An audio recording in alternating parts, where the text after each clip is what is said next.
your body on my body. La la la la la. La la la la la. I know you want me, baby, let's stop talking. I'll be in my zone till you take me home. I know you want me, you already got me in my zone till you take me home. Get your body on my body. La la la la la. La la la la la. I know you want me, you already got me in my zone till you take me home.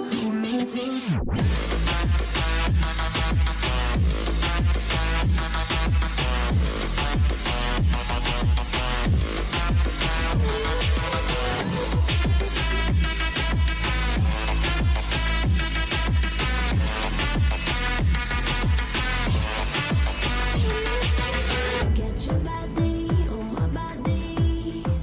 La la la la la. La la la la la. I know you want me, baby, let's stop talking. I'll be in my zone till you take me home. I know you want me, you already got me in my zone till you take me home. Get your body on my body. La la la la la. La la la la la. Get your body on my body. La la la la la.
take away what's left of me.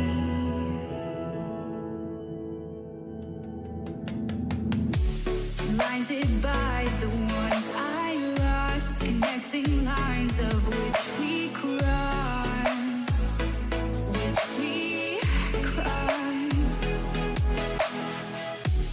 dropped off the scene that side, wishing to have one more fight left in me.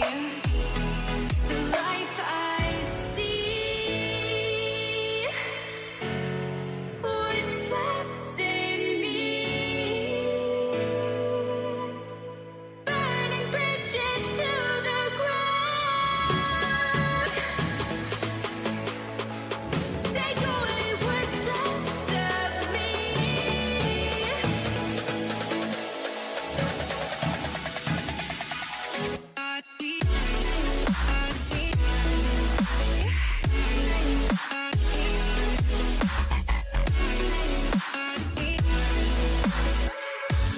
Burning bridges to the ground.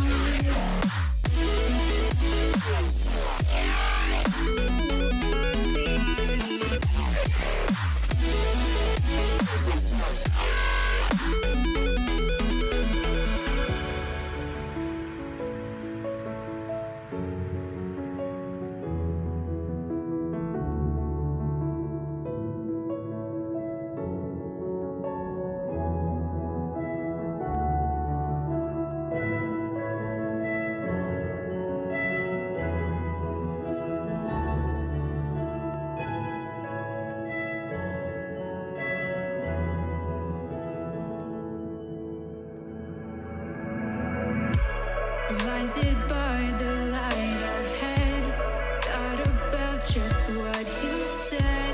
Connecting lives is what you planned. After all, let's take a chance. Turning dust into diamonds, turning love into guidance. A second chance, let us commence. That's what I left. The life I see,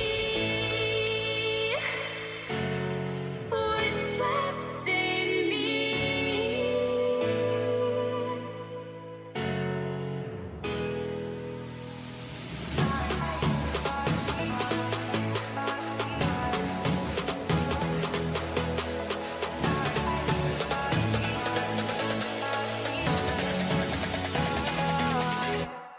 Burning bridges to the ground.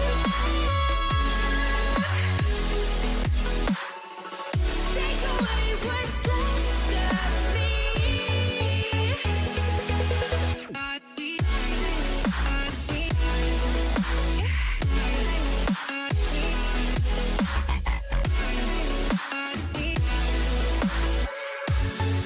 Burning bridges to the ground.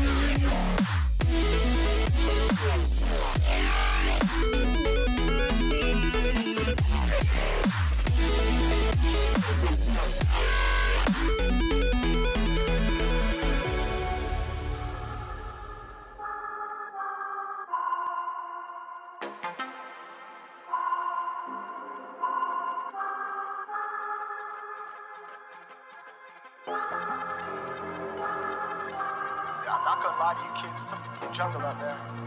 Keep your head on tight, unknown brain and mind me, baby, let's do it.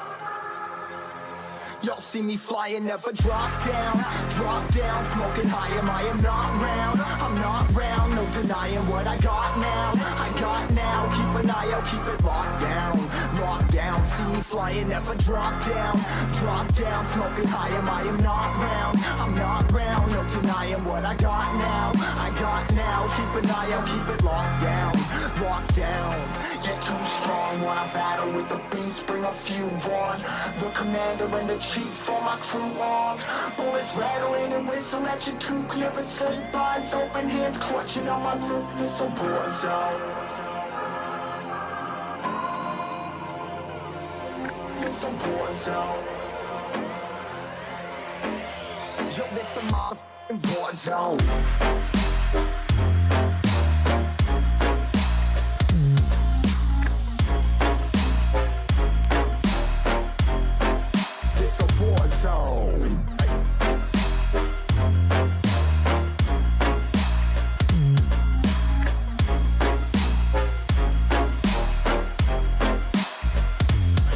Yeah, feel the impact.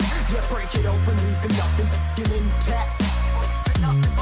Hey yo, you been hacked. You're safe, hard in, but I found it, homie, been cracked. Hey yo, we been back. Your band stacking, see you flexing with the thin stack. Hey bitch, you been whacked. I kill 'em all, feel a motherfucking impact.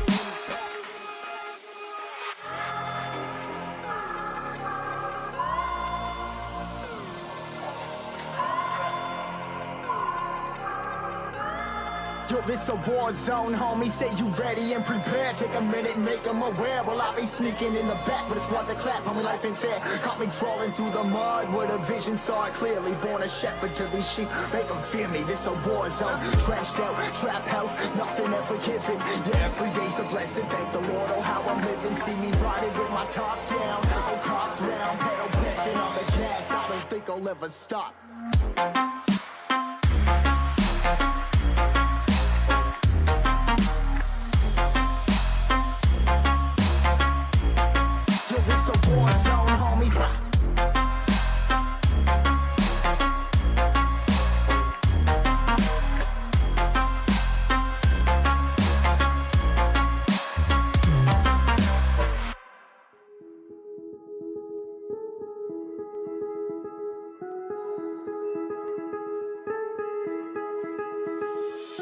I know I haven't called you, and it's been a few months since I tried to. Maybe I'm scared I'll say the wrong thing.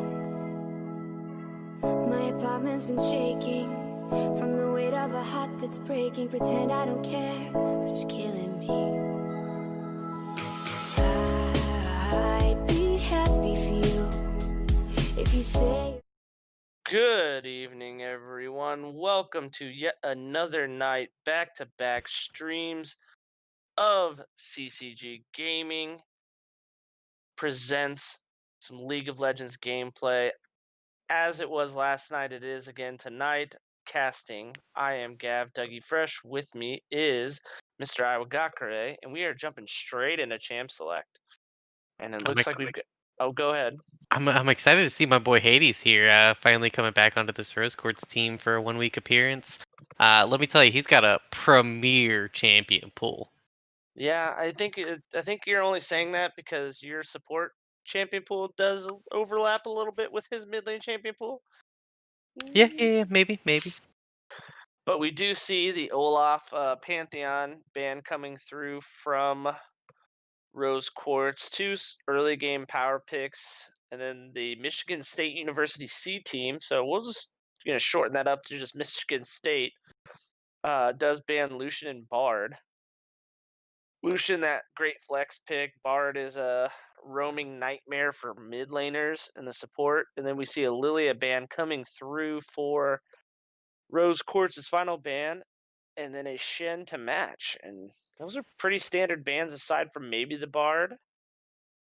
I think the Bard's an okay ban. I mean, you want someone that can roam just as easily, and a Oh. lot of times you're looking for Pantheon and something like that.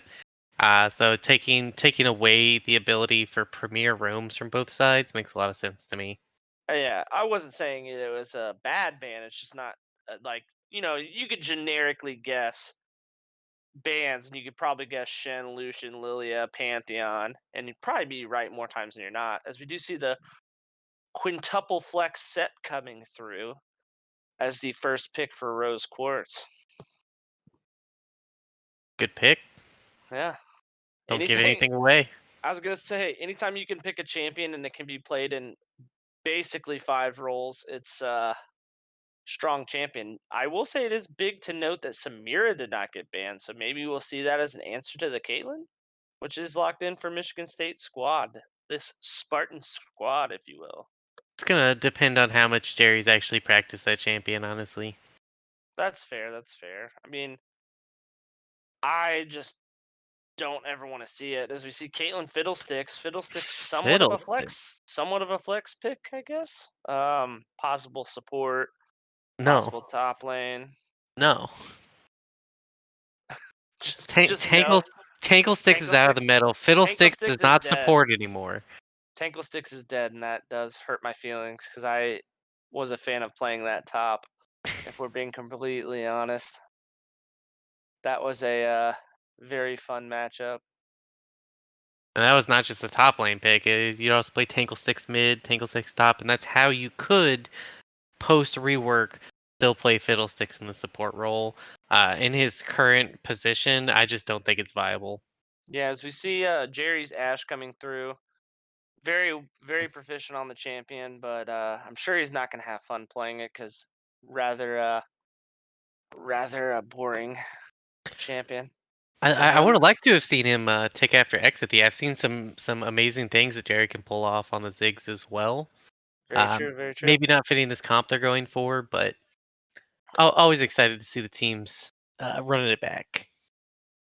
This is true. Then we see the Ash Lulu. Lulu is also more than likely going to be paired up with that Ash as a nice lane opponent or lane mate with Another, Jerry, but it is another flex. yeah, I'd say another important flex option too. We got a quintuple flex, a for sure 80 carry, and a triple flex. I mean, Ash support is lower on the meta than it used to be, but it's Willing, still. I'm okay. I'm willing to double, even though I already paid out on our bet from yesterday. I'm willing to double down on the fact that that is not going to be an Ash support. And no, you cannot message Jerry and tell them to run it support. I would not bet that it's the support, but I'm just saying it's not out of the realm of possibility. Well, I'm interested to see, was that a Katarina ban and not a miss ban, because LeBlanc was locked in from this Michigan State lineup. Odd choice Uh, for sure. Yeah, yeah. Producer, do you know if that is in fact a Katarina ban? They didn't say anything in the chat for that.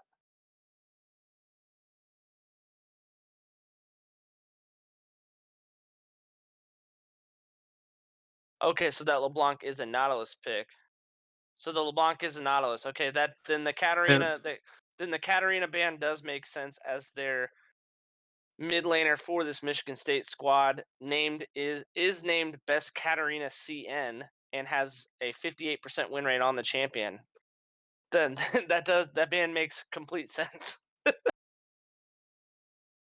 So that is a Caitlyn Nautilus. So it will not be a Fiddlesticks support, more than likely.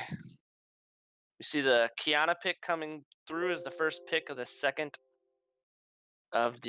second round of picks and bans. The Hecarim coming through for Halal, and we saw firsthand how strong that champion can be with good old Dragon Jindy last night.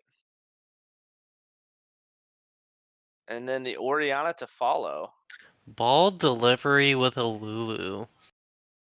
I gotta say, if this Oriana is locked in, it's a pretty strong team fight comp, and it is.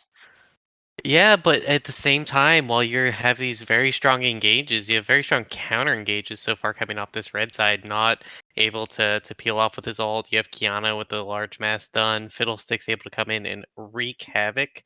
But that does kind of leave Caitlyn out to dry a little bit. Oh, so we see a Kale coming through the last second, almost insta locked. Going to be laning up against the set. Is gonna have a rough time early, but once she hits that level 11, level 16 power spike, is gonna be able to potentially run through this Rose Quartz squad. Before the Kale lock in, I was thinking, if you're set, you just play back in the team fight and kind of let Hecarim engage with the ball, and as soon as Fiddlesticks ults, you just showstopper him out of there. Kind of just throw him, say, "Hey, get the heck out! I don't want to hear any of your crap." But now, I don't. With the Kale pick, I don't know. It'd be a little more interesting, for sure. I think he might just play for the split push there.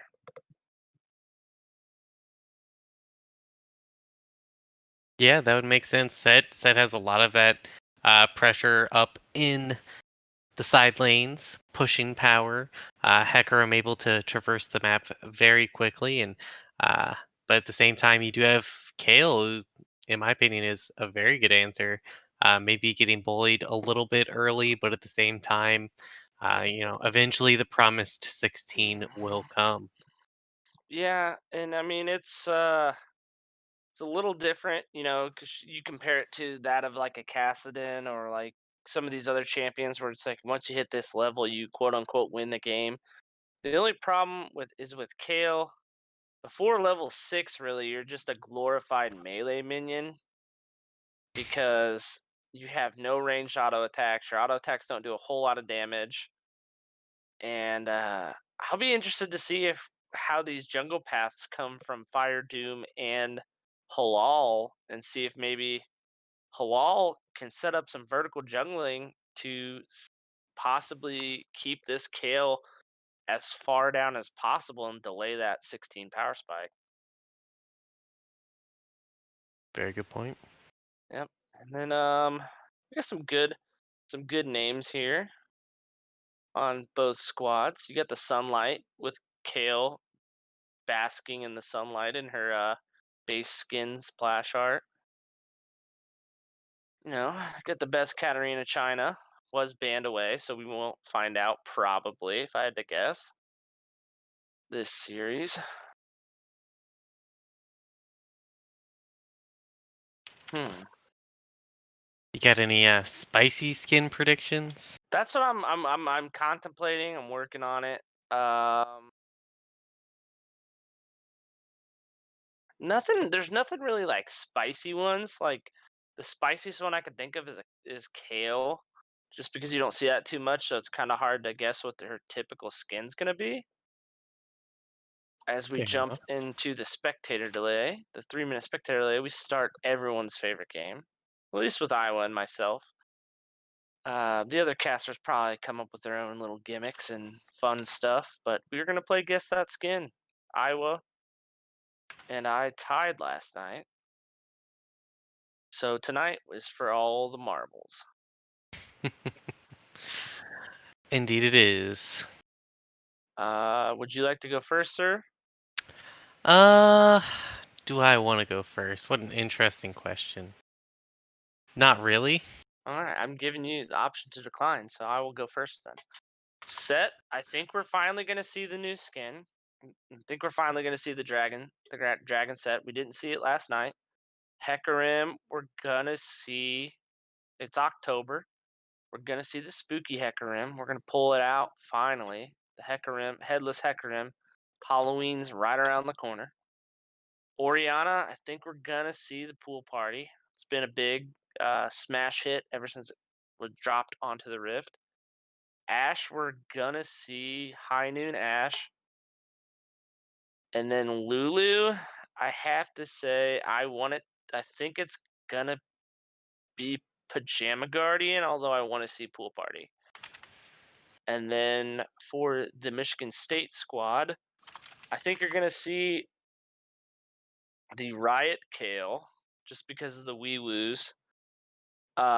Fiddlesticks, you're gonna see Surprise Party Fiddlesticks probably, or that's my prediction. Kiana, we're gonna say True Damage Prestige Edition, just because that freaking skin's so clean. Caitlyn, we're gonna see a matching pool party, and then Conquer and Nautilus. Versus pool party, and you think Conquer Nautilus. It's a pretty clean looking skin, not the Nautilus skin I would choose, but I think that's what's gonna happen. I think I'm gonna go this here.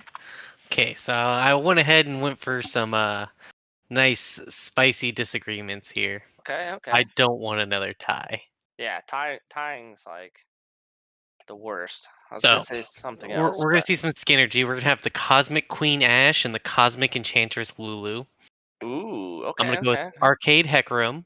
I do okay. agree with you on Pool Not a Party, but bad I think I'm choice. gonna go with Dark Star in this instance. Just to get the Dark Star synergy going, we got 15 seconds. Arcade Caitlyn, Okay, Warden Nautilus, that's a good skin. 10 seconds. Kale. Everything else should be the same except maybe Kale. I 50 think we're gonna see the seconds. new skin, Psyops. Psyops Kale? I did not know she had Psyops, to be completely honest. And it looks like we're going to jump into the game. Loading screen. predictions, and it looks like Got it. So that's +1 to me, +2 to you because you got Dark Star Ori. -1. So yeah, we came out even. Dang! If she would have just used the Prestige Edition, I would have won. Well, no, I said the same thing for Kiana. Oh yeah, that's right. That skin with the Prestige Edition with the Louis Vuitton, so clean. I do respect Danny K using the true Nautilus skin. I didn't think he had it in him. I should I have know said that honestly, but I know people like a lot of people don't exactly. like it, You and I and had the same sentiment because we both know the Astronautilus is the way, but no one uh, believes it. but I think we disagree on the superior skin, What's the superior skin? Warden Nautilus. Like in Oh terms yeah, of the next best skin after that one, I think you think it's Conqueror, and I think it's Warden. no, I only say Conqueror because I feel like I see it more often, I and see it's newer. Warden. It's I, s- newer. I see Warden way more often than I see It's Conqueror it's personally. newer though, so like new is always better. And we are jumping into a quick pause here. I'm Not kind of sure exactly disappointed. the. I'm kind of disappointed that I'm not seeing the premier Skinergy in the bot lane. I Yeah, know you could Jerry have it. likes High Noon. I could have gone with that. I could have been like, this is You for could have sure what's taken the gonna free. happen. You would have been up a point if you did it. I sure would have, but it was just too tempting to be like, well, there's this small strand of Skinergy, and I gotta hope they see it. You really, it would have been a 3-star or 3-unit Dark Star trait. You know, for we're mix and match and TFT references here. Now I am glad that we did see the dragon set finally, like you had mentioned. Yes, the set finally has a skin that's not garbage. And I respect you for going for the spoopy horse, but everyone knows Yes, arcade is the way to go. I know. It's Arcade's a great skin. The sound effects on it alone make it great. Not only to mention that his little scythe thing that he spins around is a freaking Guitar Hero controller, and then we are popping back in the game.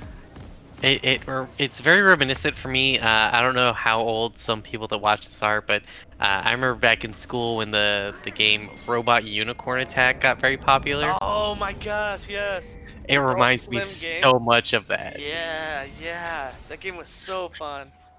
Oh my That was goodness, the that was all the nostalgia. rage back in the day. Yep, pretty standard summoner spell choices all around. Maybe I was kind of expecting to see Dark Harvest on Fiddle as opposed to the Electrocute, but Electrocute's not terrible. I also know Hades tends to favor the unsealed. I wonder if he's opting to go for phase rush here, to try and So we mitigate do some of this see a little bit pressure. of walking top or Psychopath getting the Facebreaker down for a little bit of chunk damage onto this Sunlight top laner here. Just gonna recall, shrug it off. But top Psychopath is asserting that early lane dominance. We'll have to see if Billy X can live up to the support reputation this Rose Quartz teams has. Wait, I just realized. Yeah, whose pink ward is that? No, 250. Unless there's a bug and Fiddlesticks still shows with it, because you can't buy 2 pink wards on that. I'm You confused. don't have enough to get it on the mid lane. Yeah, maybe that's the Fiddlesticks. Oh yeah, you have 150 gold. He bought 2 pink wards. Big brain. But you just gave a 1 CS over to this set, you know. Great Yeah. vision or great invading coming from him. Yeah, Psychopath gonna get this level 2 off the first wave now. Do you actually from a pink ward? Yes. Did not know that. Just pink or any standard wards? As we see a little bit of trading coming through. Well, Hades asserting the melee versus range range versus melee dominance early. But as the hook does come down, the root comes through. Billy X taking a little bit of punishment, but that's pretty par for the course in a Caitlyn Nautilus lane. Yeah, stepping up a little too far, but you have that ability up until, level 2, and you gotta respect it a little more. The hawk shot's gonna spot out this jungle path from Fire Doom. Jerry spotting out, knowing that more than likely this Fiddlesticks is going to be on the top side of the map. great. I mean, honestly, I gotta say, I gotta respect it. Level 2, if I'm playing Ashe, I'm not taking Hawk Shot. You kidding me? Taking Q for that hopeful level 2 all in. But as we see right here, this is part of that early game trough that you're in when you play Kale, due to the fact that you just aren't really a champion. As Halal comes in, Gets the steal on the red buff. Does manage to get the steal on the red buff, is not able to get the kill through. Fire Doom taken incredibly low. I hesitated because it was kind of hard to tell with the particles there who actually got it, and that's a great steal coming through, setting this Fiddlesticks behind, who just wants to go and hit level 6. Yeah, both those early pink wards already being cleared out. Yep, not only that, is you got top Psychopath putting in a lot of pressure on Sunlight here. A lot of pressure, maybe taking a little bit too much turn aggro right there, opting to back off, but that was honestly some scary posturing by Kale. Coming into the stun, and we do see a fight coming down into the bot lane. Nados does get polymorphed as the trap is stepped on by Jerry. We do not see how that top fight did result, but you do see a flashless Kale. And a ghost on Hecarim for a flash on a non-level 6 Kale is very worth it, if you ask me. Oh, absolutely. And we see the TP right back into lane. Forced to get a Doran's ring? Or no, forced to get the Cull. Forced to get the Cull early. Looking to really scale, but we're going to have to see Psychopath really punish this throughout laning phase. And I'm going to be honest, until she hits level 6, it's going to be pretty easy to punish, because she has to step up to hit almost every creep that she wants to hit. She's going to have to basically try to last hit with her Q. As you see, there's the Facebreaker comes through. She gets another stun down. And a big trade coming through. The Haymaker does soak up most of that damage. But Fire Doom coming in from behind. Fire Doom looks like he's going to come in from behind. Top Psychopath should be able to walk away from this, but he is silenced. Does come down, gets the Facebreaker on one. No stun coming down. Does have the Haymaker still, I believe. This is not a fight Fire Doom wanted. Fire Doom thought he wanted the fight, and then here comes Halal coming through and getting a double kill. Back-to-back games that you and I have casted where the Hecarim has just gotten ahead early as the hook does come down onto Jerry. Avoids the trap, does get ignited. The headshot damage comes through. The Q damage is dodged. We see a little bit of a trade back. The 90 caliber net does hit, giving another headshot onto Scarlet One, aka Jerry. Billy being forced to flash away due to the Nautilus CC. And Milkman stepping up like he wants to go for this kill, but Jerry chugged that health potion. It's going to take more than he can put out real quick damage-wise. And Hades getting traded on by Kiana here. Kiana just doing what she does best, diving at you and doing quite a bit of damage. Yeah, very true. Both of them chugging away at their pot. Yeah, I don't know about that Fiddlesticks top gank, honestly. I mean, a non-level 6 Kale, a non-level 6 Fiddlesticks, like I don't see that ever turning out profitably for the set. Maybe Kale just looking to relieve some pressure, but ended up. Facebreaker comes through level 5, a whole level down. This feels really bad if you're Sunlight. But back to that gank, I think the gank works if Halal isn't there. But Halal was there. I think even then, like worst case scenario, you know, he might be able to turn that if he hits that stun on both of them. You know, it's a very close fight, and I don't think you kill him regardless. I think set goes down if Halal doesn't show up there. But at the same time, it does not matter because Halal was there. So we see a very, very big punishing CS lead from top Psychopath against Sunlight here. And he's just going to look to punish. She is 6 now, so she does have a little bit of a range advantage now. As for, once you hit that level 6, get that first stack towards your passive ability. You get those at level 6, 11, and 16. Once you put a point into that ultimate is when you get the abilities. I think it's also level 9 too, if I remember correctly. Maybe that was before they changed it the second time. I don't know. They've done a lot of changes to Kale. But either way, once she hits that level 6 mark, does become a ranged champion. Yeah, kind of like how it's a passive now. I believe it used to be the E activation that gave you that sort of range It still does. AoE. It still does. Pre 6, it's the only way you can hit the range, like the ranged attacks.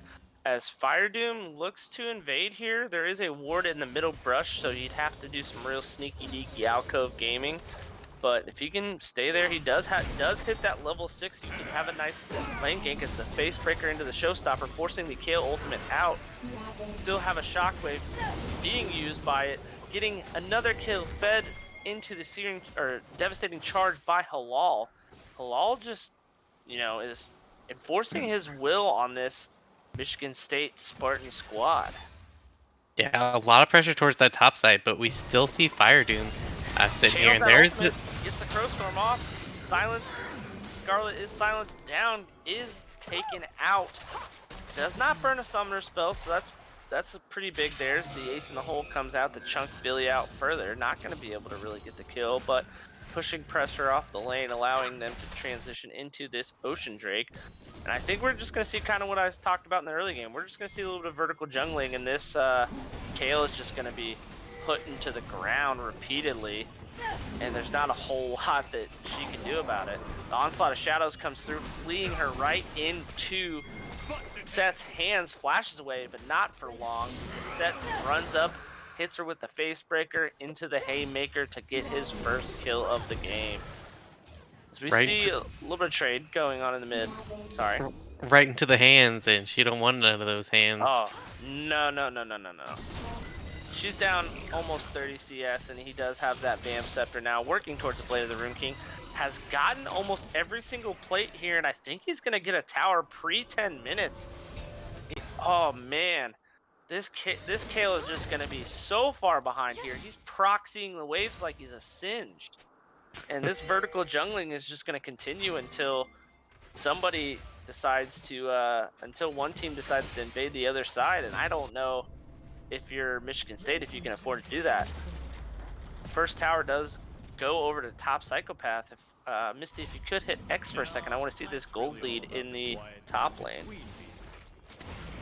We have almost a 3,000 gold lead. Basically, the gold lead in the game is on this set here. You can press it again, and man, this Kale is having a rough time. With that tower falling down and the reset there, I would have liked to have seen Jerry and Billy here reset and potentially a lane swap as they're looking for this Herald now. I mean, second can fit that same sort of bill, but keep him on the weaker side of the map here, and he has a much fairer chance at turning every single one of these fights, even in a 1v3 scenario, into something profitable. I kind of agree with you there, but at the same time, with that Hawk Shock, they are able to scout out to make sure Fiddle's not going to counter, gonna be able to counter jungle it at all. And if Hecarim can just sit there and solo take it, you don't lose that bot priority like we saw last night with Emerald in that game 2, where they did constantly keep that vertical jungling up. But as you see the Nautilus Soul come down, the Fiddlesticks Crow Storm come through, as we see Nautilus barely almost escaping, I would say, as the double kill comes through onto Halal. See another kill traded back onto Hades, and instantly this Rift Herald is summoned, and we're going to see another 2 plates drop for this Rose Quartz team, looking as the Facebreaker does stop Fire Doom's build. Halal pushes him back into the Haymaker, almost finishing him off, gets yet another kill. 6 kills on this Hecarim, who has a pre-12-minute Triforce. The Shockwave comes through onto Sunlight, getting abused now by Hades, just being forced to run away, and we're going to get some more tower gold.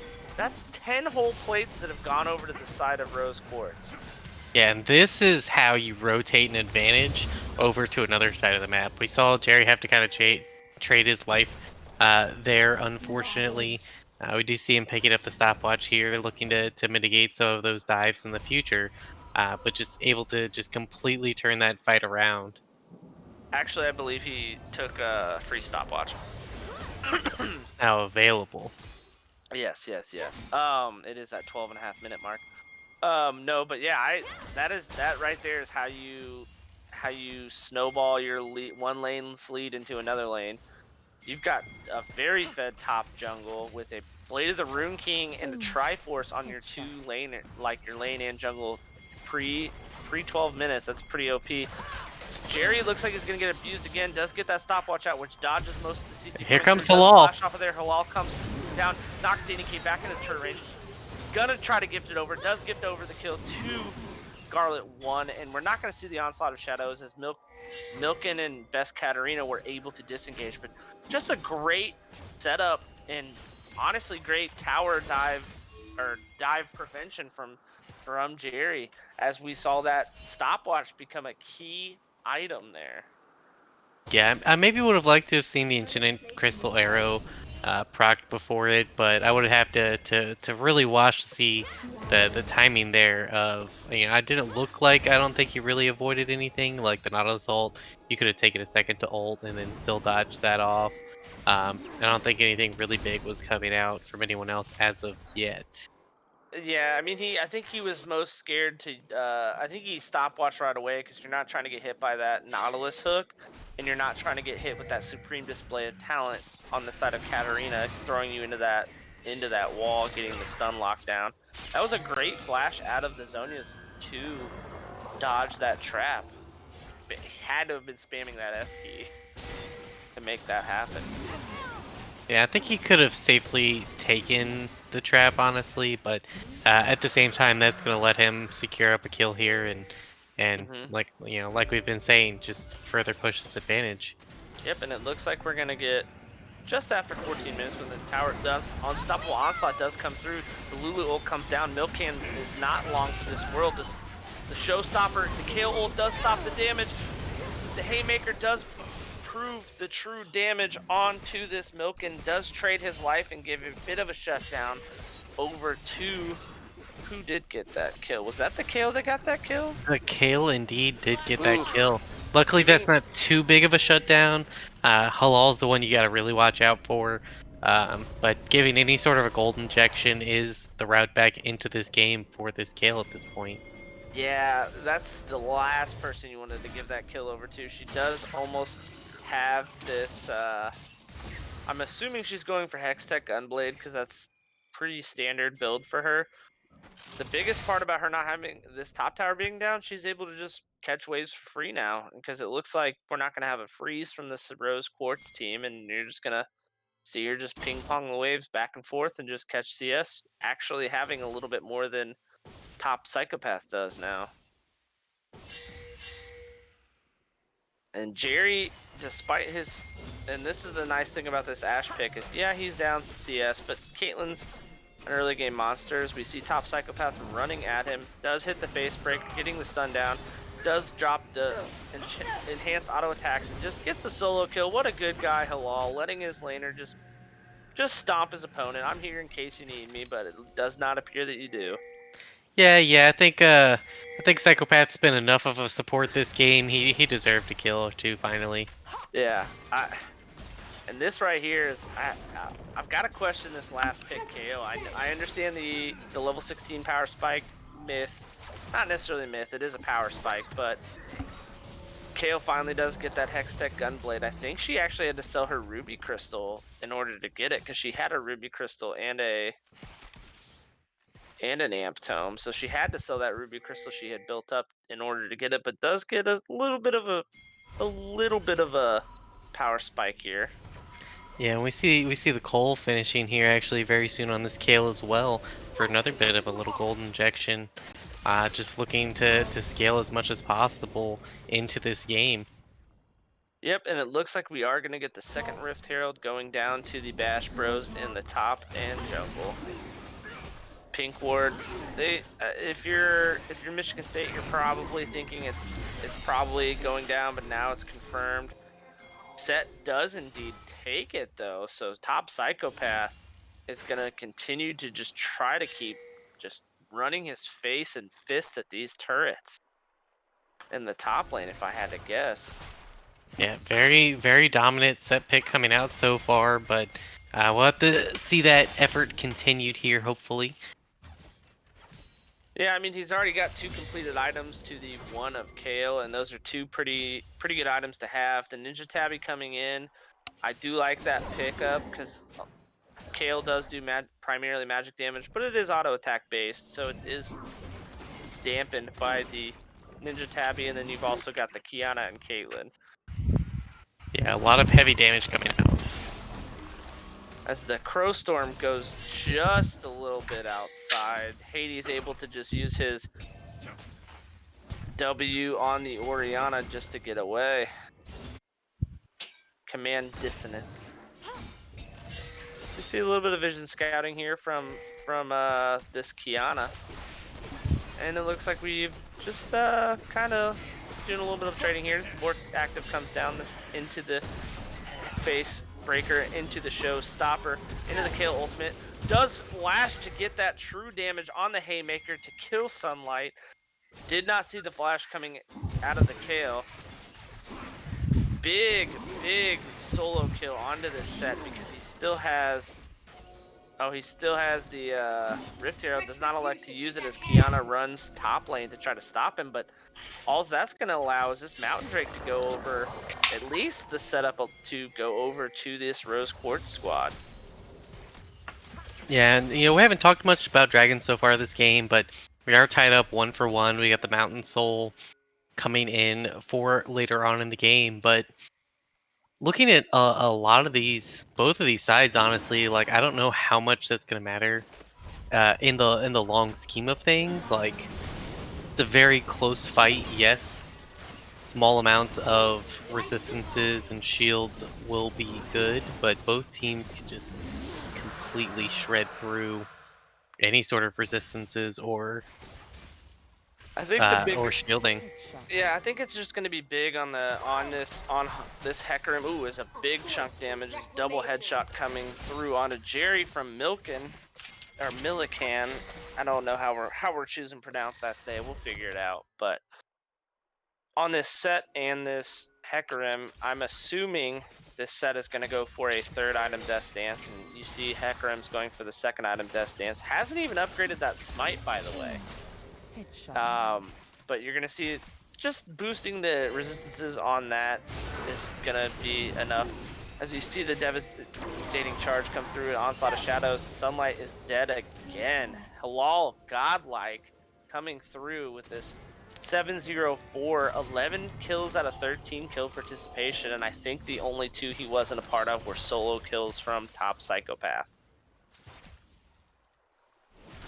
Halal showing he's a man to be feared in many positions here, dominating in the jungle so far in this performance.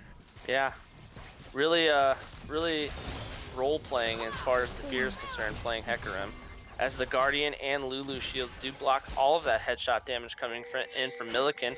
You've got Fire Doom hiding in the bot lane brush, unbeknownst to this Rose Quartz squad. Does walk out now, but he does have his effigy hiding over the wall, looking for a good Crow Storm opportunity. As you see the Rift Herald get thrown mid, I think it's going to get the charge off. It does.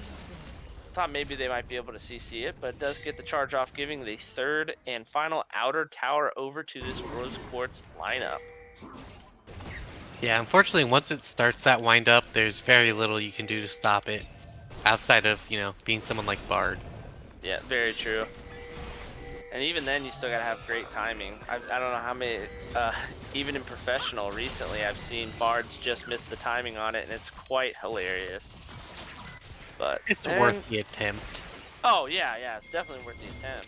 But as we see, looks like we've got 2 minutes 40 seconds on our next Mountain Drake.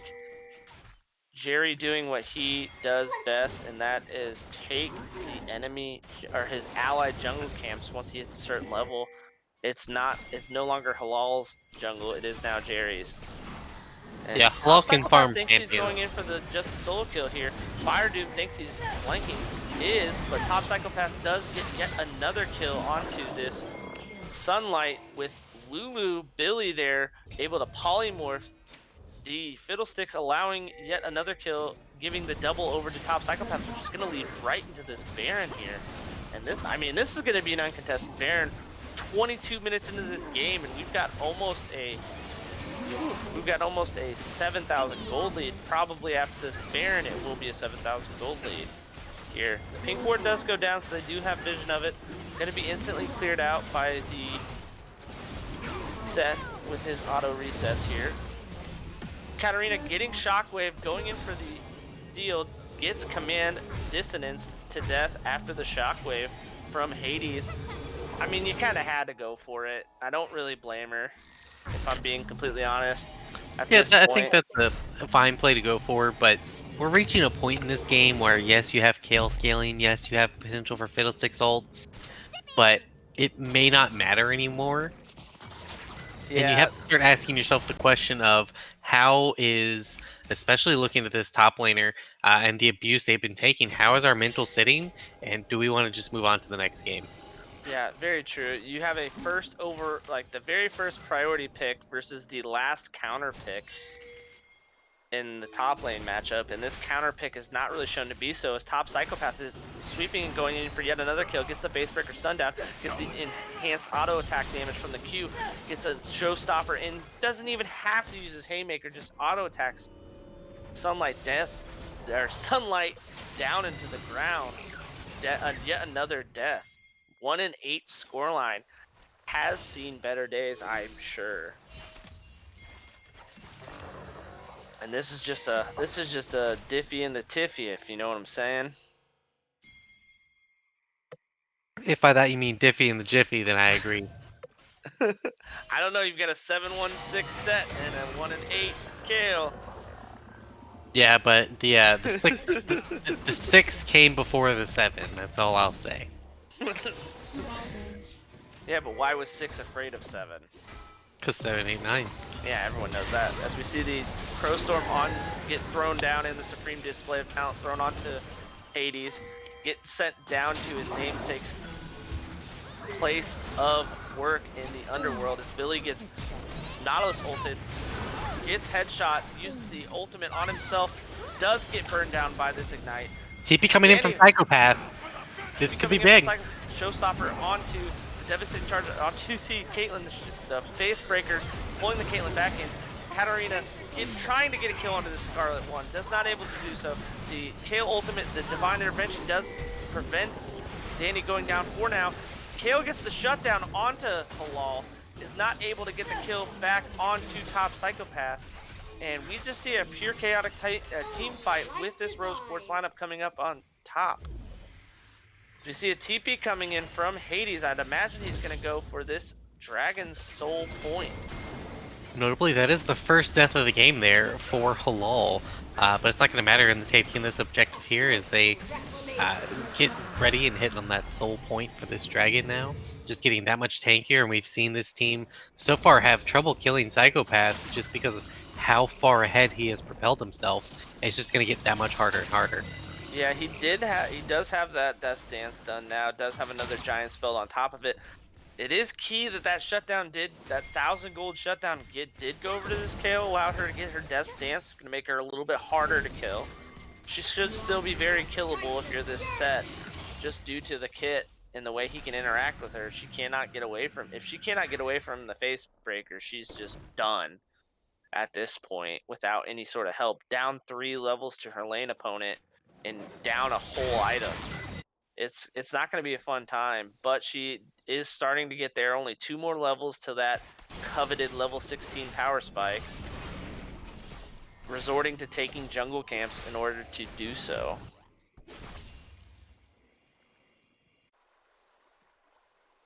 And it looks like we're just going to have a setup here for this Baron in 2 minutes. Yeah, and we saw this in that last fight where it's just so hard for them to actually compete in anything. Hades got caught out a little bit in the initial burst of that fight, and they basically said, okay, well, we'll take this 4v5 and still end up ahead. Yeah, it's just a matter of being overly ahead and fed, if you ask me. Like, it's just to a point where... Oh, absolutely. I think for sure they did the right thing. They saw an opportunity, they collapsed on it, but then they thought, okay, well, now this is a 4v5 and we can fight, and that was just not the case. Yeah. It's just it's an unfortunate situation. Really. Making the best out of a bad situation. That is indeed Yeah. a good way to put it. Yeah. They did the best they could. They did get the shutdown onto this Kale to allow her to get some more gold. Ravage. Overall, we still got almost a 10,000 gold lead for this Rose Quartz squad. You've got big shutdown on this top psychopath, which he still is holding on to that Doran shield for some reason, being a little greedy, not selling it for pink wards. But when you're that fed, I guess you can kind of get away with it. But would like to see him sell it, get some pink wards.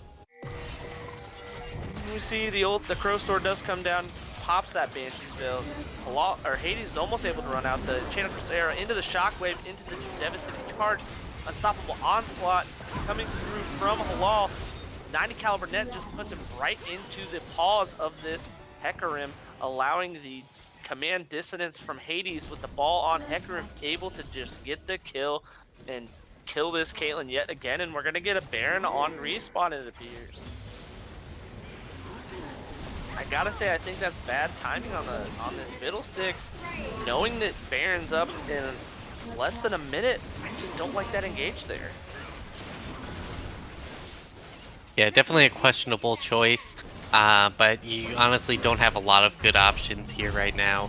Even with a Fiddlesticks ult into the Baron pit, you're looking for a Miracle Steal, if anything. I think trying to get a Bastion of a pink ward in your topside jungle, defend it with your life, and then go for the ult. The Crowstorm deal is your best play at that point. I mean, I guess they can go for it again here in a minute 9 when this Mountain Soul is looking like it's going to come up. As you see the Randuin's Omen finished 4 set. There's those tank stats that are going to get boosted by this Mountain Drake. Yeah, and if anything, they're looking to contest on too many levels, right? So the Fiddlesticks, you could maybe choose to give up that Baron, but you're already facing a lot of pressure. Now you're staring down the barrel, and you're like, okay, well, I have this Mountain Soul coming up, and we're already having trouble killing them. We have to go for this, and we have to go for this. And that's really speaking to how Rose Quartz has taken this game, and they're forcing this team into all of these bad decisions. They're like, okay, we want this, and we want this, and they're going to have to fight us for it, or we'll just choke them out. Yeah, I guess when you put it that way, it kind of makes a little bit more sense why he felt obligated to go in there. You did see the Hades alone. Reclamation. But he does have the Banshee's Veil, so he's going to stop the initial fear. It's still questionable. I would have liked to seen it over a contested objective rather than just a random pick, as the Hawkshot does try to scout out to see if they can find this Fiddlesticks. They do indeed find it, but he's nowhere near this dragon going down, and this is going to be soul point over to Rose Quartz. Meanwhile, top psychopath is just doing Krugs. Yeah, and that just speaks to kind of what I was saying earlier, where there comes a point where you have to give up some of these objectives, and I don't know if that's the one that I would have chosen to give up, but at this point they've tried to contest on too many levels for it to really make a difference. Goes just wide on Best Katarina, using that Ghost Blade movement speed active to get away. Wall charges up that ramp up speed to look for something, is not able to find anything, but we are going to reset after this Baron Dragon take. You've got a 10-1-10, sorry for that, 10-1 and 10 scoreline on this Hecarim. 230 CS, is vastly approaching what is called a flame horizon on his lane, on his jungle opponent. And for those of you that do not know what a flame horizon is, it is when you are 100 CS over your opponent, as made famous by the Korean top laner who bears the same name. His name was Flame, and he was famous for doing exactly that. And very educational. Yeah, I think we're just gonna see some standard sieging here. You're gonna do probably a little bit of a 3-1-1 with that Hecarim just kind of playing the middleman. He is hatching a ward, unbeknownst to him, but I think he's just kind of there playing the middleman. If top gets in any sort of trouble, he can just walk over there as the Baron buff does expire. But the siege continues. The hook does go a little bit wide. Katarina hiding around in the flank. An excellent shockwave knocked onto 3. Scarlet One is Nautilus ultimate. The set does come into the back line here. Halal is able to get yet another kill, double kill onto him. That puts 12 onto the game. You see Face Breaker onto this kill, further punishing her. The Showstopper is able to get all this damage down. Another flash, beautiful flash Haymaker flash from top Psychopath. Get the true damage onto Nautilus. And then you see, meanwhile, off screen, Halal gets yet another kill onto this Caitlyn. Actually, I think he gifted that one over, but still does not matter. As we see the clean ace coming through in a 33-minute shellacking with a 16,000 gold lead there at the end from this Rose Quartz squad. Yeah, I don't know if I just missed the first 2 games of this league. It surprised me to find out that Rose Quartz did have an 0-2 scoreline so far. And looking at this game, you would not guess that at all. Yeah, if they're 0-2, the teams that they must have been playing, either someone had a bad day, maybe they had a roster change, which I don't believe they have, other than the sub Halal moving from mid to jungle and then Hades stepping back into sub.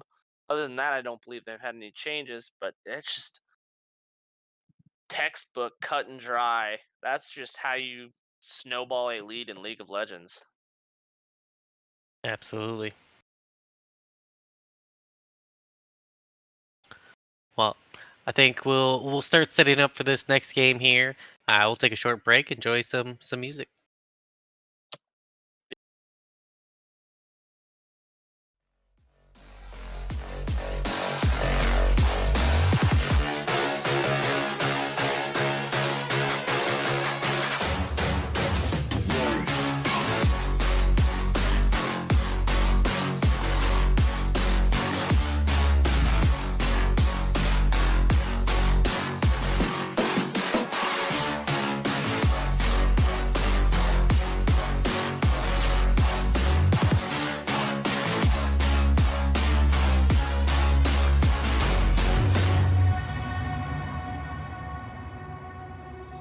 Getting stronger every day.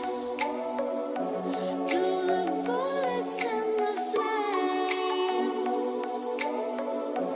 but the fire's in your eyes, and there's no place left to hide. You got nowhere to run away. No, you got nowhere to run away, run away, run away, run away, run away, run away, run away, run away.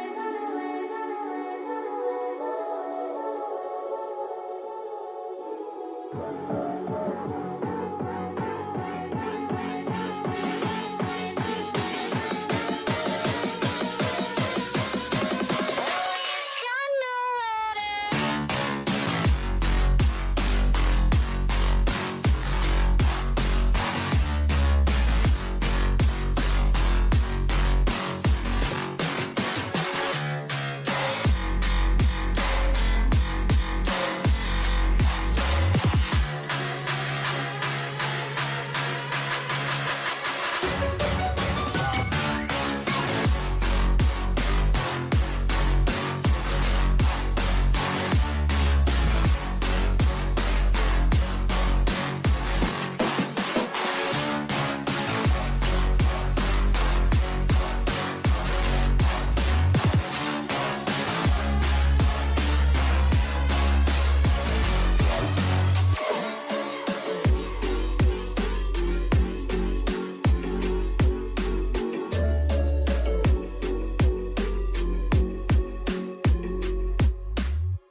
You love me like a riptide.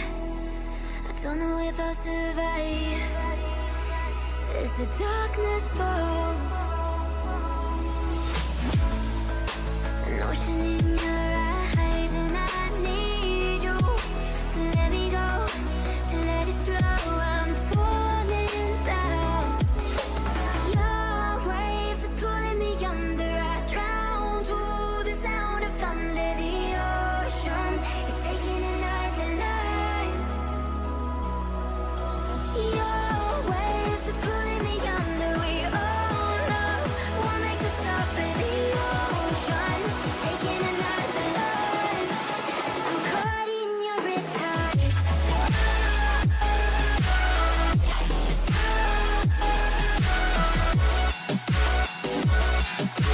I'm caught in your riptide.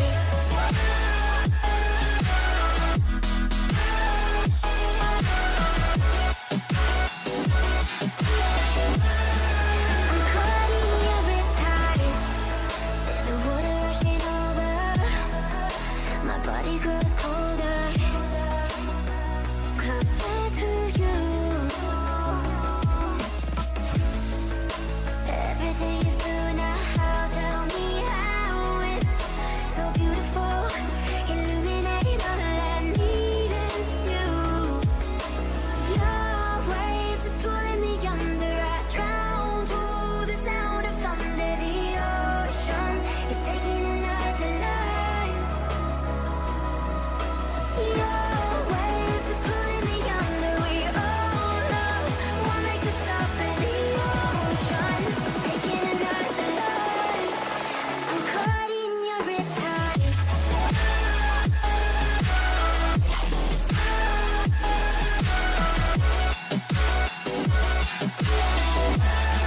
I'm caught in your riptide.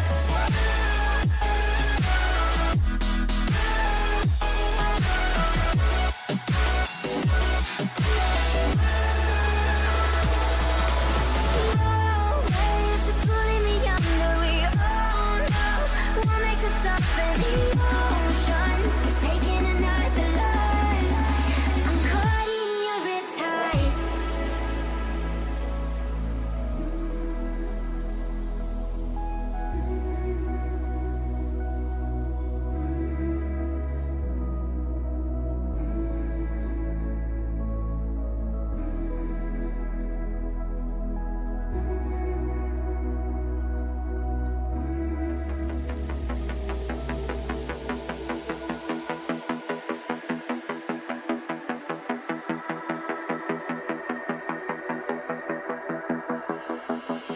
It's on fire.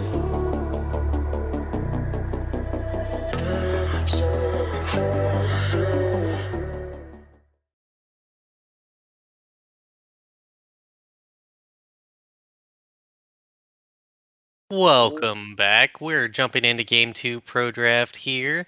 Excited for a continuation of this series.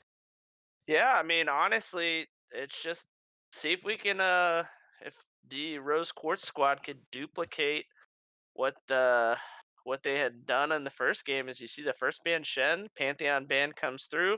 Looks like we're just gonna have a repeat a salty run back of the bands of You some think sort. so? I don't know. I No, of might the bands. expect a Hecarim ban. Who knows? I mean, you got Shen Lucian, Pantheon Olaf. I mean, so far the bands are the same. Fair enough. It looks like we're gonna have a if we have a salty run back and they think it was just the team comp that didn't get played out properly, I have a little bit of a rough time not seeing that game go similarly. As they do talk out this last band coming through. Trying to figure out who was the real problem. And And there is the Hecarim. as I was sort of alluded to, the Hecarim band does come through, and then the Lilia, the annoying champion, is banned away. Now we've seen Set be a very contention pick across all facets of Elos currently. I'll be interested to see if they choose to take it first here. Kind of like we alluded to in the last draft, it's just such a flexible option, such a powerhouse in so many of these different lanes. And you But see no, the opting first, to go with the Graves. which does give Top Psychopath the option to pick that strong set that he had in the first game, and he's looks like he's gonna at least hover it and say, "Hey, what what are you guys doing? Not picking this because I'm gonna pick it if you don't." And they and as I say that, they flip right over to the Nidalee, and it was more of a taunt hover than anything. You see the Nidalee and the Ash coming through, putting Jerry back on that utility mage ish with the casting of the abilities Ash. Yeah, And didn't see a lot of great enchanted crystal arrows in that last game, so maybe didn't looking need to him. redeem himself a little bit. If I'm being honest, he didn't really need him. Fair point. And then you see that Nidalee ideally is to match the early game pressure of the Graves. She can farm just as fast, if not a little bit faster. You see that Caitlyn pick coming through again. Strong pick into the Ashe. Although Ashe, with the right lane partner, can hold her own. Are we going to see the Nautilus pick back up for this Michigan State squad? And no, it looks like we're going to get a Leona, which blind picking Leona without a Morgana ban or some other things seems a little troll to me. I think it's fine here so far, honestly. You think so? Yeah, All right, all right, all right. What are you thinking for red side here? What are you picking if it's you? Poppy.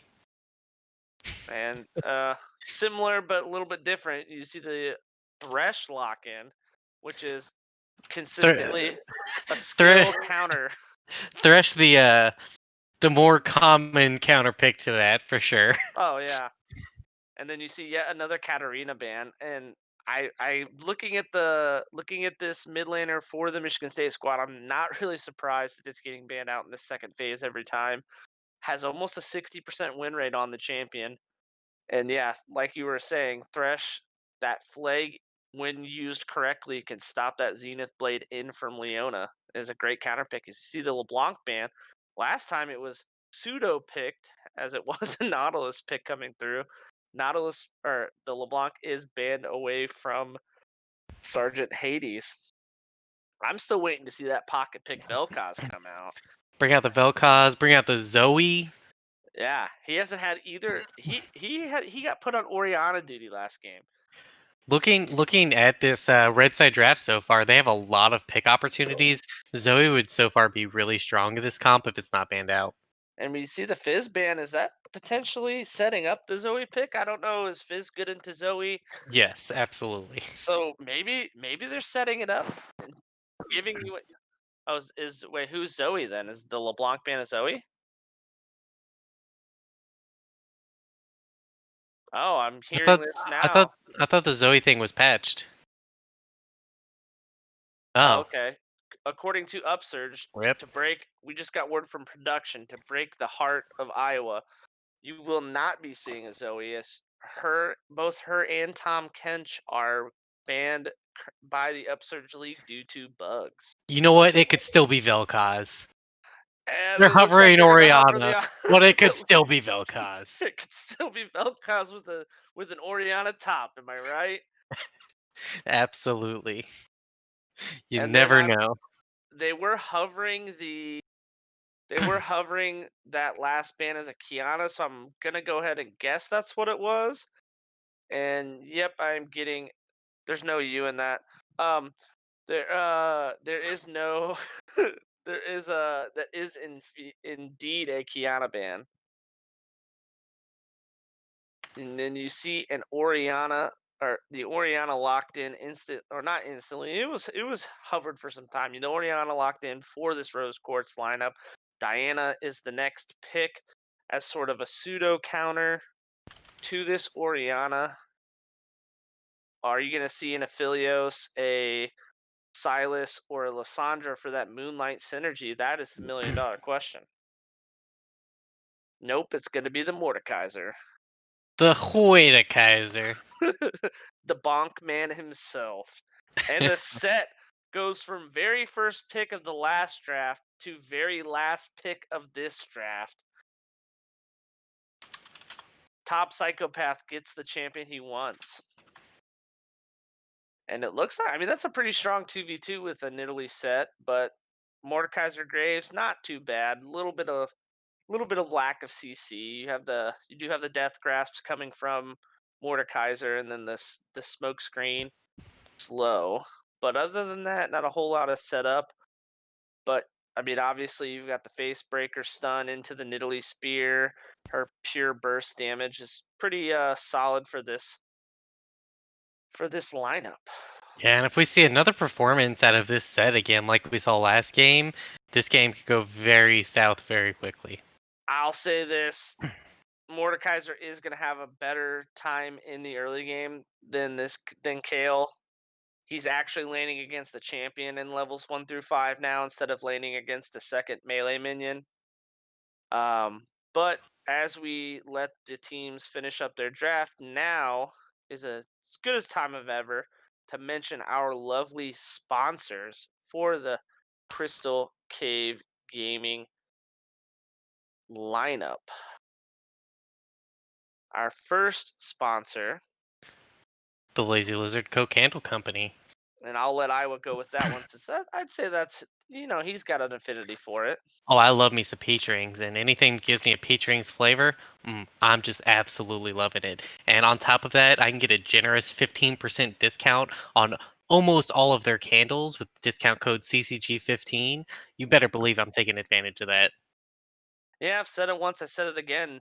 Nothing can ruin a gaming environment like an awful smell, and the Lazy Lizard Company is here to combat that problem.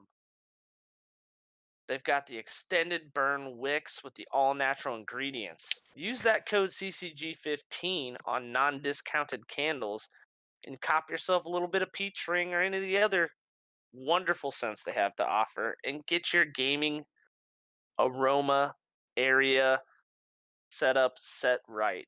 Our second sponsor is Pyre. Yeah, we told you how to relax. Now here's how to focus. Yeah, once you get relaxed, you get that pregame, put a little pre-match relaxation in. Get a little bit of focus. Pyre was created with gamers in mind to improve performance and keep you healthy. Power Precision Performance Pyre. The alliteration speaks for itself. Like the Lazy Lizard Candle Company, Pyre also tries to stride themselves on using natural ingredients to boost your energy and your focus. They're using natural caffeine, other natural supplements, your B vitamins, all that jazz. Instead of you putting all that taurine, crimine, all that stuff you see on the side of a monster can that just doesn't sound real. With our partnership through Pyre, you can enjoy a 15% off coupon through the month of October using the code CCG10. Again, that is CCG10 for Pyre. 15% off store purchases with the discount code through the month of October. After that, once you use that up, it'll only be 10%. Now, I believe And our producer here actually had an opportunity. They subscribed to the Lemonade God Mode Pyre product. I don't know how that was. Misty, how was yeah, it? Misty, have you received your Pyre products yet? No, has not gotten them in the mail. We're going to go ahead and blame UPS on that. I work in the industry of distribution. UPS is terrible right now, trying to get you anything on time. But Pyre, great product. So we are jumping into the spectator delay.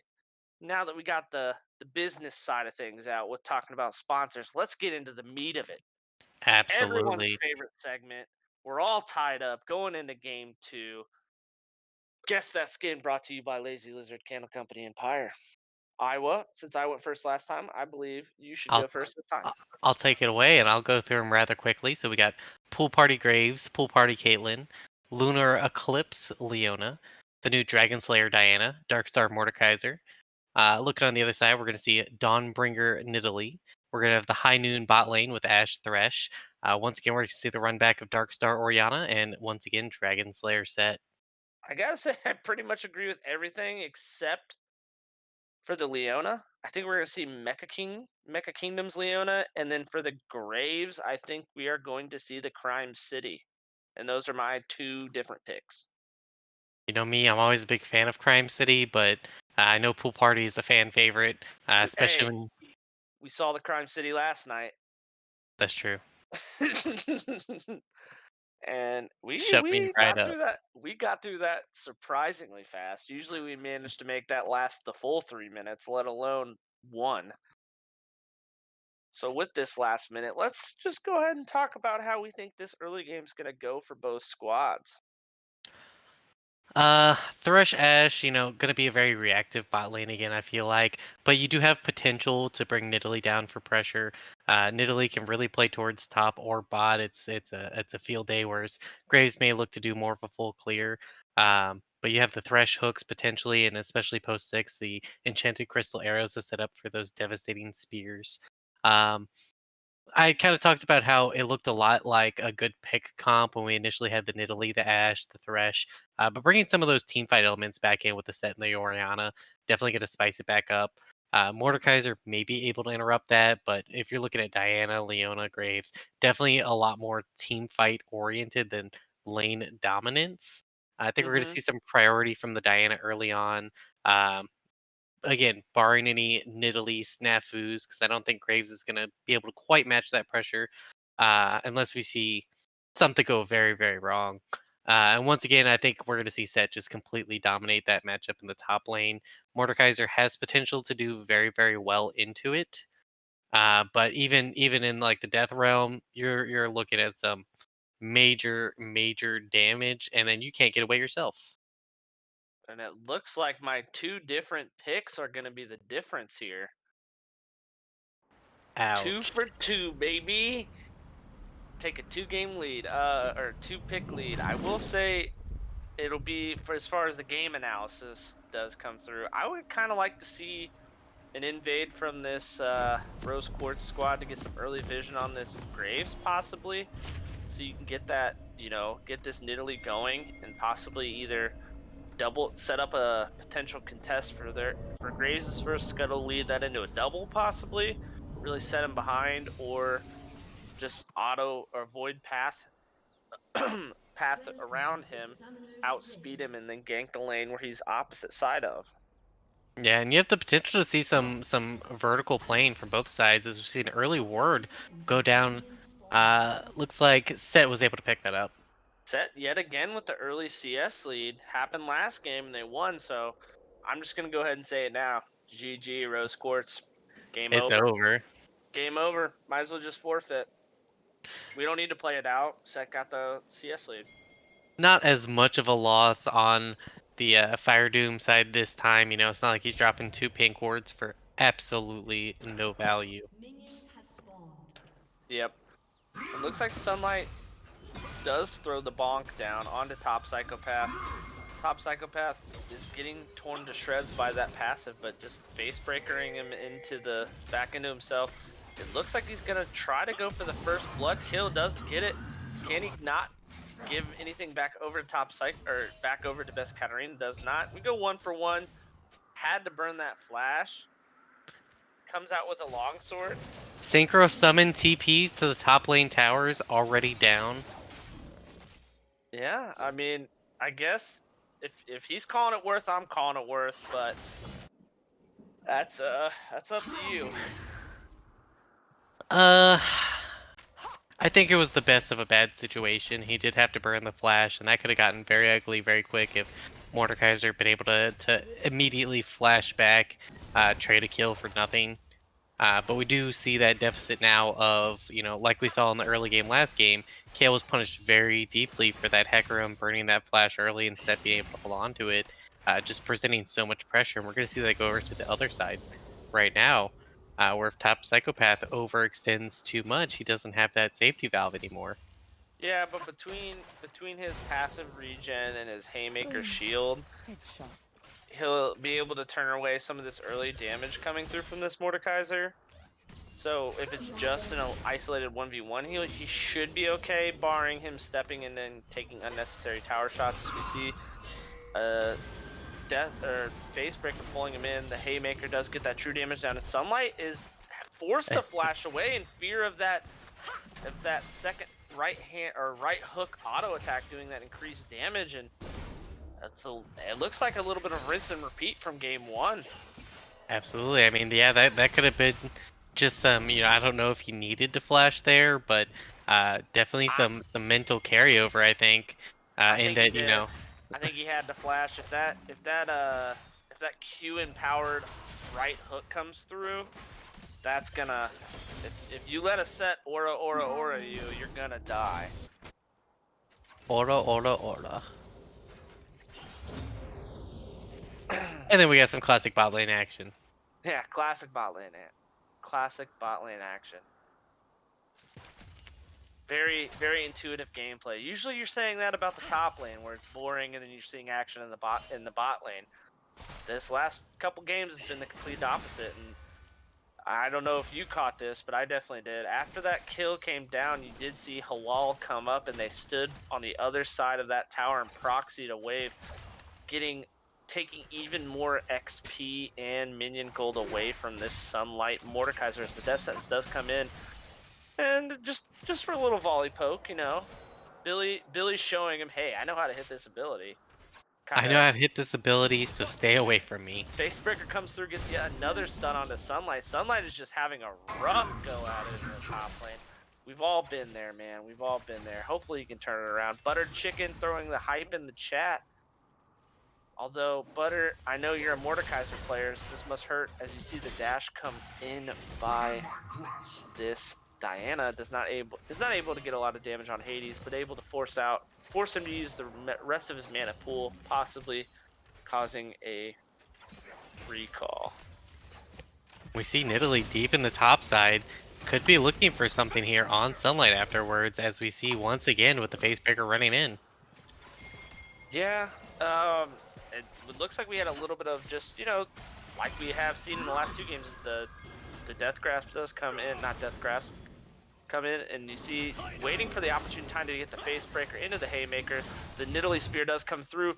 The Cougar damage does come through and able to get the kill as the Zenith Blade comes down, and the Ignite plus the headshot damage is too much for Billy to sustain without that heal from the bot lane. And they're able to trade a kill back, and that's pretty much the best case scenario so far for this Michigan State squad. Yeah, Billy posturing just a little too far forward there, not respecting the Caitlyn Leona lockdown combo. Yeah, it's a heck of a combo, and maybe he was a little overconfident in himself, being able to flay it away, and then took his eyes off the Leona for a second. But this Mordekaiser is just having a rough go at it. 17 CS, 6 minutes in the game. Not having fun at all. As you see the Moonlight Rush coming in, or the Lunar Rush rather. Yeah, Shockwave coming down. Billy roamed up, flashed away back into it. You see the Moonlight or the Moonfall coming through. Katarina's damage was not enough to get the kill. Does fall. Billy uses both summoners to get out, and we see a kill get thrown onto this Thresh with his Ignite, but more importantly, the Diana's dead, and we see some more trading coming through in this top lane. Yeah, I talked towards the end of last game about that mental reset. Yeah, I wonder how much that's affecting Sunlight's play right now. And you see the Q stun coming down on the wall. The flash coming out, was not able to dodge out of the Zenith Blade. Halal is shot down by Fire Doom. This is probably going to lead into a Cloud Drake, although it looks like they're going to take the blue buff first. The Lantern is thrown into the bush to do a little bit of scouting. See, hey, we know what's happening here. Nidalee does respawn and might be able to contest. It is possible flub here from this Michigan State squad and not being able to just instantly secure this dragon now. Bit of a misplay. Yeah, and we see Sunlight able to finally fight back a little bit, actually pushing Psychopath off that wave, forcing him to reset here. We see both TPs prepping to come up, and no dragon started up from either side yet. With the bot lane pushing in like this and Graves posturing down there on the Krugs currently, I wouldn't be surprised to see a big fight incoming. Did not actually channel that recall fully, or did not actually complete that recall from set, as you are going to see it from Mordekaiser. Does want to get that Bramble Vest finished to really help him get through this lane. Scratch that, they're faking us out all over the place. Yeah, we're just left, right, center. We can't predict what's happening. And this dragon does go uncontested over to the Michigan State squad. It is a Cloud Drake. That's nice on the champions you've got. Get that little bit of 10% ultimate ability cooldown, but overall, that's a dragon you're okay with losing if you're Rose. The Facebreaker do a little bit of wave clear here if you're not going to catch it. And it looks like we're seeing Mordekaiser actually be able to stand up on his own a little bit. Did catch up in XP, still a sizable CS gap here. Yeah, and importantly, neither champion able to have reset yet, but we can see the farm lead now has been essentially caught up. I mean, it was what, a 40 differential before, shrunk He's down catching up. to about 20. I was gonna say, yeah, it was almost 40, but that was because he had died twice and had a couple waves proxied. As long as he was able to sit in waves and push off a little bit, he was gonna be able to catch up somewhat. He's still down 20 CS, 10 minutes into the game, which is just rather unfortunate. And we see a little bit of we see Fire Doom finally able to clear out his own blue side jungle and able to hopefully stay up a little bit and shadow Sunlight a little bit so he's not able to be pushed around by top Psychopath, as this bottom scuttle is taken by Halal, getting him a little bit of a lead. The sweeper comes down onto this Rift Herald. Graves is starting it up uncontested, and it looks like it's going to be conceded. If Rose Quartz knows what's going on, they're just giving it away. Yeah, MSU screaming so far this game that, hey, we're still here. You know, we might not have a dominant performance like we saw last game, but at the same time, we aren't dead yet. Yeah, and I do actually kind of like the, I always want to call it the Avarice Blade because it's just a little picture of the Executioner's Calling reminds me of the old Avarice Blade, which was one of my favorite items in the game back in the days. We see the Shadow Realm come down. Sunlight able to heal up somewhat. The Death Grasp pushes the Haymaker away. Sunlight able to stall long enough for Fire Doom to throw in that collateral damage and get the kill onto top Psychopath. And that Death's Grasp there that pulled that Haymaker true damage away from him and that damage altogether is really what saved his life. Yeah, very, very clutch gameplay. And, you know, I was worried about this top laner coming into this game that we might see some lack of performance just due to mental issues, and at the same time, he's coming back and saying, I'm just fine. I'm right here. You respect me. Look at me. Hey, I'm not just some scrub that you're gonna be able to push around. Yeah, you did do some early game set things to me, but I've got a Bramble Vest now, so anytime you hit me, you're really just gonna hurt yourself. And all that AD. Gimme, gimme. Yeah. As the death sentence goes just wide from Billy X. And we're gonna see a possible Diana resetting here to get her Proto Belt, I'd presume, and does indeed. Gets a little bit of brown paper bag boots to put on her feet. And I think our next contested objective is going to be this Ocean Drake here in about 1 minute and 15 seconds. A little bit less, but I think this is one Rose Quartz is going to want to contest. They are down in gold, but as the Ace in the Hole and the Solar Eclipse does come down, forcing the flash out of Billy, Sunlight is yet again being bullied out by this Face Breaker and Haymaker of top Psychopath. Yeah, Able to heal through it with his shield.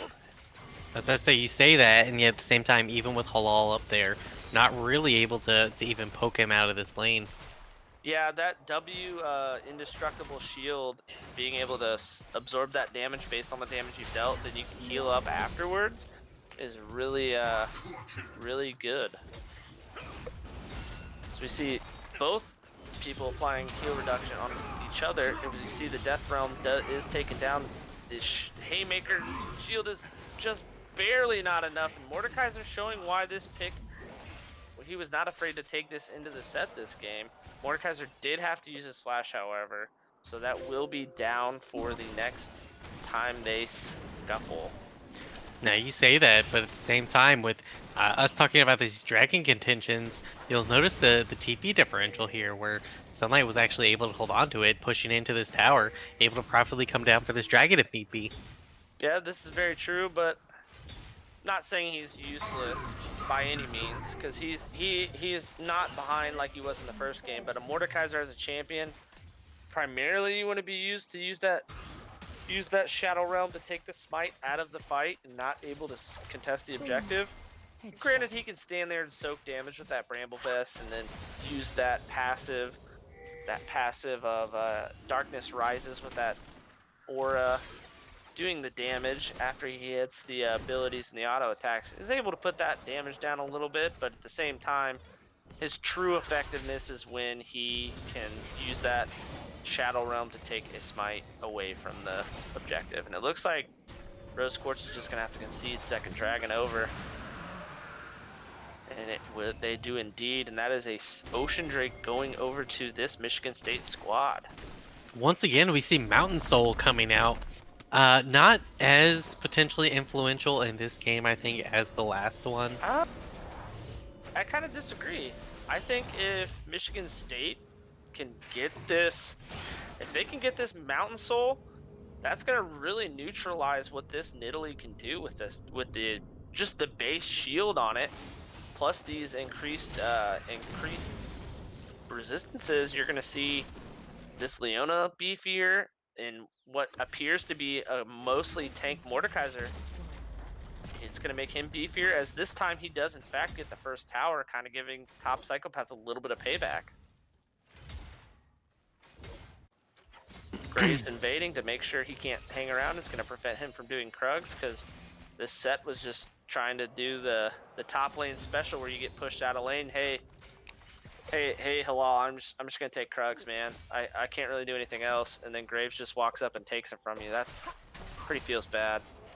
It's very feels bad, and it's very reminiscent of last game when we saw the Kale just trying to deny as much as possible. Now, Psychopath was able to get into this game a little bit earlier. The Eclipse comes down, the Cleanse comes out, not enough to dodge the headshot damage.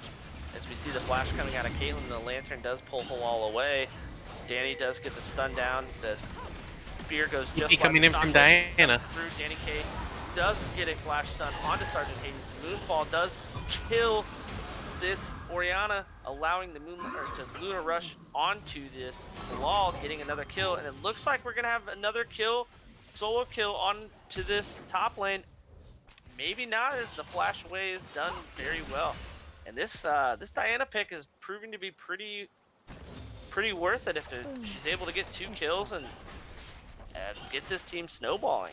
Oh yeah, that dash flash ult, devastating. Oh yeah, that Moonfall damage. When I was a little skeptical at first when they kind of flip-flopped the abilities, because the E used to do the same thing her R does now, and her R used to do the same thing her E did. I was a little skeptical at first because I thought, oh, they're just giving her an ultimate ability on her E. But they did a really good job, I think, of making sure they kind of tune the abilities around. Well, this is a basic ability, so it's not going to be nearly as powerful as what her ultimate was. And then on the flip side, they turned that what used to be her, that Moonfall that used to be her E, and made it really a powerful ability. Yeah, it took that pull in and just added some extra oomph to it.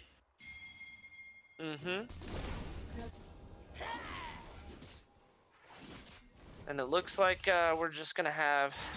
If you're Rose Quartz, you're just trying to stop the bleeding. If I'm them, I'm trying not to fight anymore. But Top Psychopath has other ideas. The Facebreaker into the Haymaker, and He's the getting kited constant out. AoE damage and the kiting ability of this Mordekaiser. That Darkness Rises passive is just too much for this Top Psychopath to handle. And it looks like we're getting a Zenith Blade after the Eclipse. The burn damage is just enough. That red buff is able to get this kill onto Milkman. Ace in the hole is not going to be enough to finish Billy out, but it is going to push him away. And it looks like we're going to get another. We're going to get all 3 towers dropping from this side of this Michigan State lineup. I'm starting to wonder, is this just a repeat of last night, where last night we had red side win all 3 games, and tonight it's just looking like blue side's OP.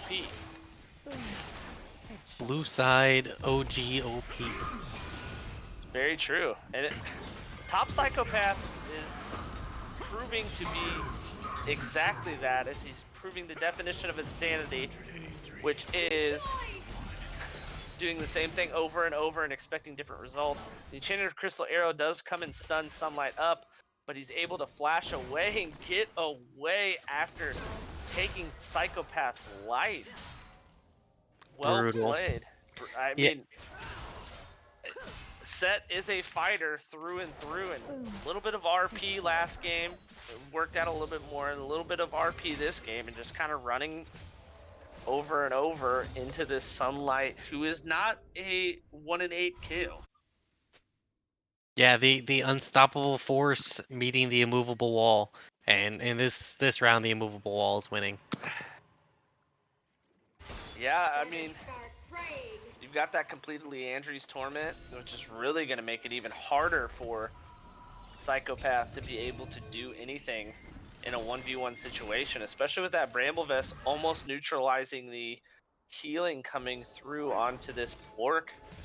These Bork empowered auto attacks from Psychopath, and we're going to see Soul Point taking it almost 20 minutes for the side of Michigan State, and it's a pretty quick, not obviously not the fastest possible, but it is a very quick Soul Point here. Oh, absolutely. You know, Dragon Priority out the wazoo. Unfortunately, this set just continuing to run into this Mordekaiser has not been a solution, but rather a hindrance. And you know, don't overlook the boot choice either. You know, between the Ninja Tabby, kind of like we saw from you know previously, that's been a really big factor here. Just you know, all these fights that he's barely winning. You got to think how much of that damage that's left came from that blocked auto damage from the tabbies. Oh, between the Bramble and the Tabbies, I think that's the big reason why he's fighting. Is you see the dash over into the blast cone to prevent Halal from having an easy way into this pit, and it's going to be an easy dragon take. Although you did see an early smite down to Leona with a 15 secure. with a 15 damage left on there. Luckily for them that Halal had not thrown a spear in, because that would have been low enough for a runic echo proc to steal. However, it doesn't matter because they got the objective. So we see a that was an on-spawn Baron taken by this Michigan State roster, boosting them to a 10,000 gold lead, and a similar kill score at around this time last game, but instead in the favor of Rose Quartz this time, to the detriment of Rose Quartz. Yeah, and Nidalee falling behind early like this almost feels unwinnable. I feel like at this point, Graves definitely the much more impactful champion. Nidalee wanting to prey on some of these weaknesses, you know, really press their advantage early. See the Lunar Eclipse coming down, the Zenith Blade coming down onto Scarlet. He's able to walk through the base, can't get away, but it does not matter because the Ignite provided the damage. Shockwave comes down. He's able to trade a kill back onto this Caitlyn, gets the shutdown onto the wall. The Moonfall, after the Moonfall, does get a double kill for this Diana. Shadow Realm is where Hades sits currently and is barely able to escape it, but does not last long outside of it. And this looks like it's going to be a 20-minute win for the side, as we see a red side surrender, not even wanting to waste the time of having the base taken. And we're just gonna go right into game 3 here, as we've seen 2 stomps. A very great comeback by MSU in that game, and I don't know what it is so far about this blue side, but maybe that's going to make the difference in game 3 as we see Rose Quartz take that back, I would presume. Yeah, I mean, if granted, it would also depend on who had side selection in game 1, 2, and 3. You know what I mean? Like, I'd assume. I believe Upsurge rules, it's game 1 is not side selection, it's based off of quote unquote seeds. Like the schedule comes out and you have the team on the left, the team on the right, and that determines who's blue and who's red. And For then the whole series? you have to flip flop each game. It's not side selection ever, it's a Oh, forced swap. got you. So we will see them back on the blue side no matter what this game. Correct. Gotcha. Well, I hopefully they believe can pull that's how out that some of works. that. Hopefully they can pull some more of this blue side magic, and we can see a repeat of last night. Last night, it was a red side dominated series. Red side did win every game. Luckily, CCG was on red side for 2 of the 3 games, pulling out that big series win against the previously undefeated Grandview University, I believe is what it was, right? That is correct. Yep.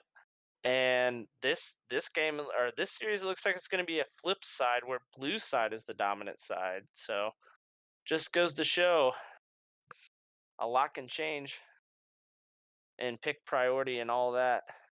And then look, I believe we're going to jump right into a little bit of a break as we wait for the pro draft to get set up for this game 3.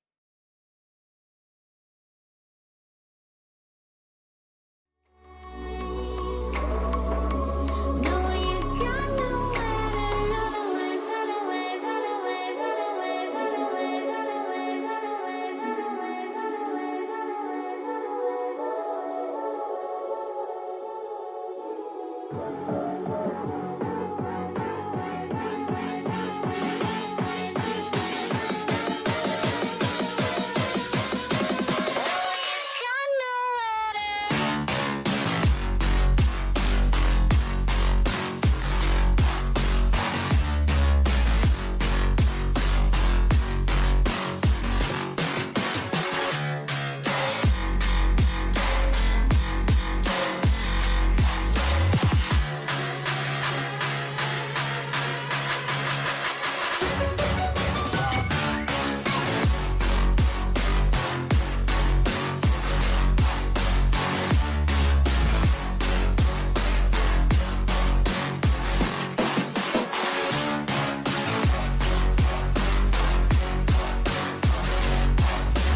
You love me like a riptide.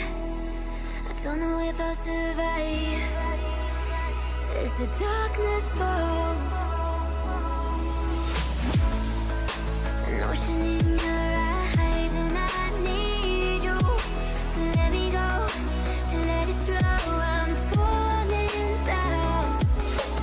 Your waves are pulling me under. I drown to the sound of thunder. The ocean is taking another life. Your waves are pulling me under. We all know what makes us suffer. The ocean is taking. All right, we are back, jumping right into the pick ban of this game 3, and it looks like we're pretty much seeing the same bands. And we see a change up here. The Caitlyn ban. Jerry's sick of getting dominated by this premier 80 carry pick. Yeah, very, very lane dominant. Falling out of grace a little bit with some recent changes, but still very prevalent. I'm interested to see what this last ban will be from the side of the Michigan State University team. And the Graves ban comes through, just double attacking Halal's jungle is going to pick up that Lilia. Now I know any cast with Iowa, he's always automatically going to mention the fact that this can be played in the support role. We all know that's a jungle pick. Let's be real. What? Iowa conceding that it's a jungle pick without even a fight? Yep. Are you okay? Are you feeling okay?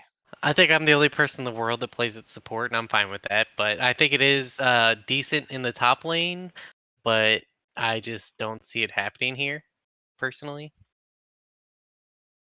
Yeah, I actually just had to experience a top lane Lilia. It was unfun. As we see the Fiddlesticks pick coming through again from the side of the Michigan State Spartans.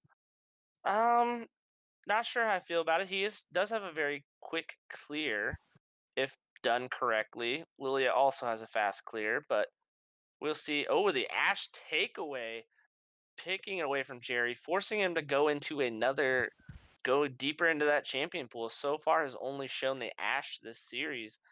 I know I was wanting to see that Ziggs, but I Nah, don't know if you early pick it it's here. not the pick with Lilia, honestly. I respect that. And you see the Senna pick. That is a Jerry special. That is a Jerry special, although you're not going to be able to have that Senna Tom Kench because Tom Kench is globally banned by Upsurge League.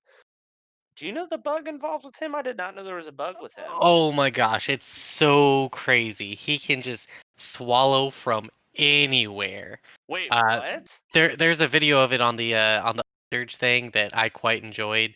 Of just some shenanigans you can see with it, but it'd be like the mid laner getting caught out between like three people and then just disappears and then pops out of Tom Kench's mouth. Really? Why don't they have him banned in the actual game then? As we see the Senna Lux come through, Lux still, if that is indeed a Lux pick, I know sometimes Pro Draft is a little finicky. I'm gonna wait before I confirm that with get confirmation from our production team to see if that isn't. It is in fact a Lux pick, probably a bot lane pick, but never know. Could be a mid lane. I don't know if Hades does Hades play Lux. I think Hades can play Lux, but I think Lux Senna is just a really strong lane, weak side down there. Basically you're running double support essentially. Mm-hmm. And you see So this yeah. Ash Nautilus. That is a lot of crowd control coming from your bot laners. It looks like it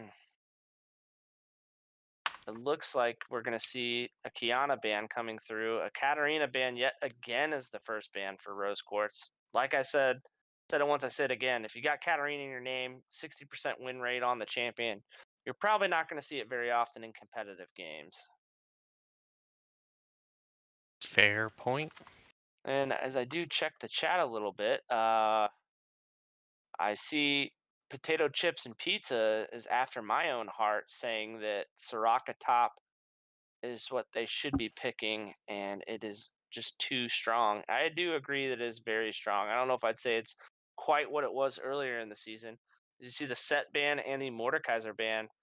Set has been both good and terrible, both great and terrible for this top psychopath. But I think they'd rather not roll the dice and have him hit that successful roll, hit into the good side of that. As we see the Aatrox come in,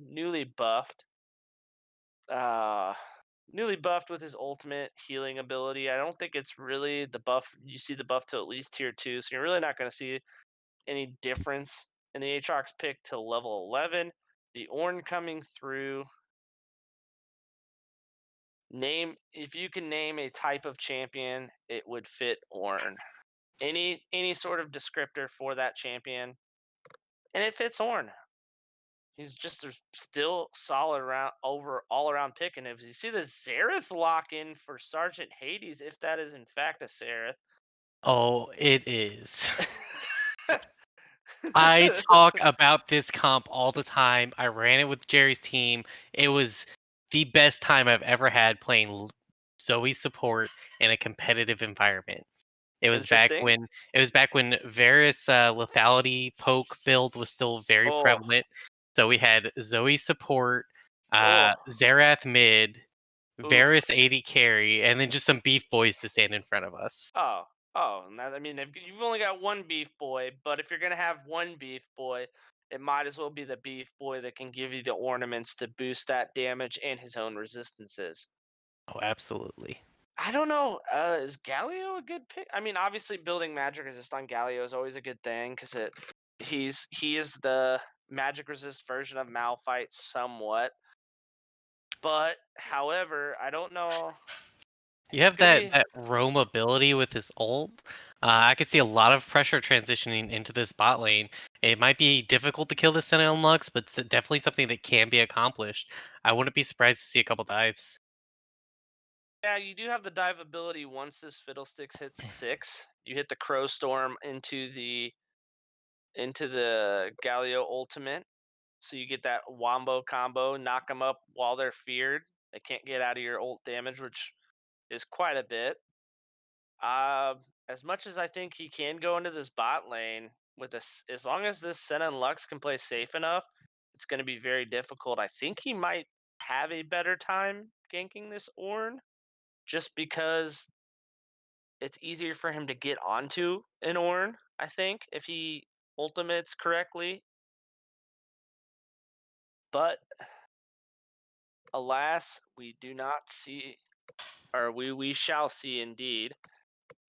And I'll give one quick shout out to both of our sponsors at the same time. Real quick, the Lazy Lizard Candle Co. and Pyre. Lovely sponsors, love to have them. If you want those, part of our partnership with either is the Lazy Lizard Candle Co. You get 15% off of your purchases with the CCG 15 code. And then for Pyre, you can use the CCG 10 code during the month of October, and it will get you 15% off for the month of October. Afterwards, it will just be 10%, which is still a nice discount. You might as well get it while it's hot. Get that juicy 15%, extra 5%. Those are our I think everyone at this point knows which one I'm particular to.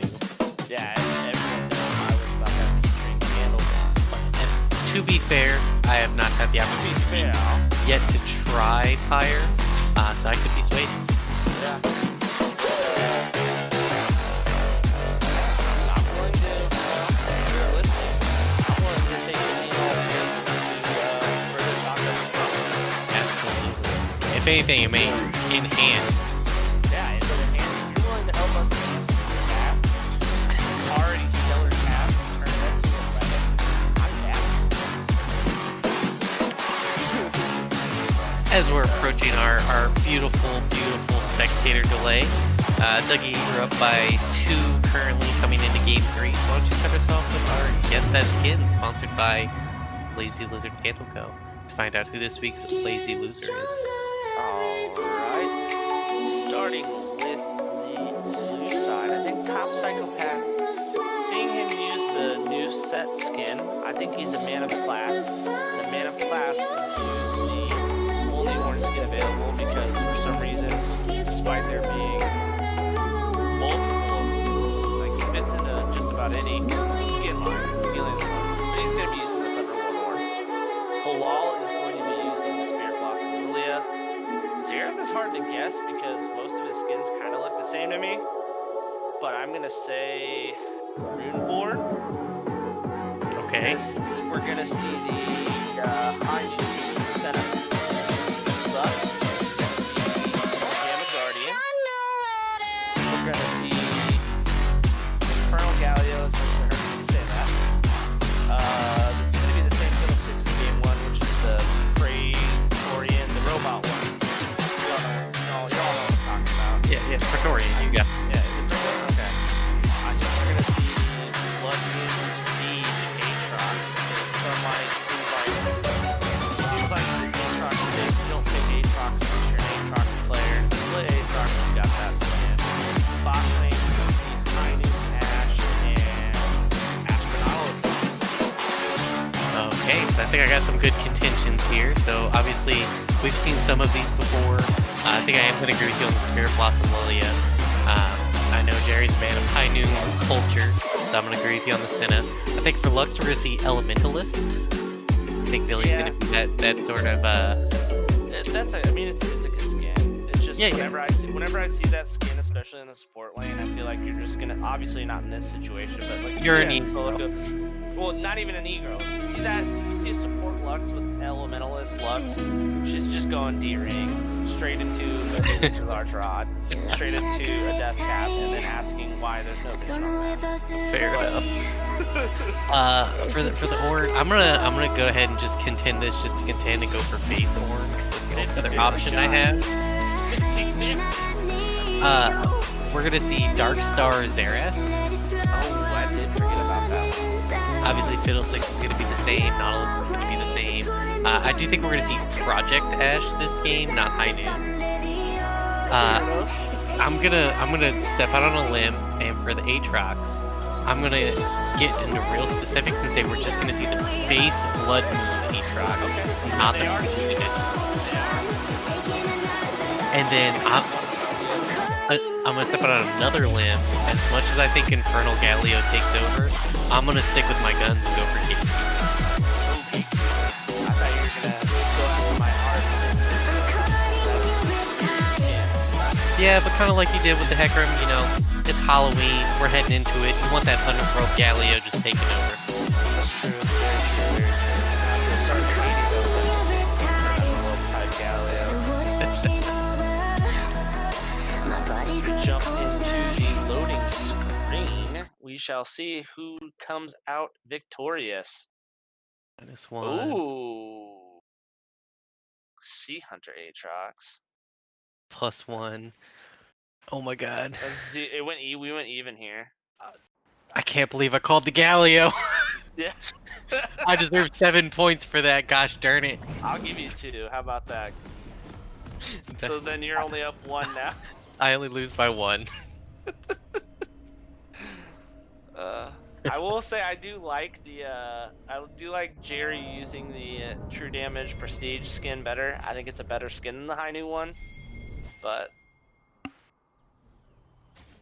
the Sea Haven or the Sea Pirate, basically Aatrox, that's not a skin you see too often. Yeah, and the Nautilus faking us out going with Subterranean this game. Yeah, I don't like that one. The splash art is just honestly kind of bad. I'd agree with that. I appreciate that. Let's see. And it looks like we just got a standard 5-point here. Standard Jerry- 5-point, no action yet, aside from Xerath doing Xerath things. Yeah, just a little poking. Just a little poking come down. Jerry does get that early Tri-Brush ward to dissuade a Nautilus invading that Tri-Brush. We see the Mastery 7 coming out from Danny K. Into the Yone. The Yone emote.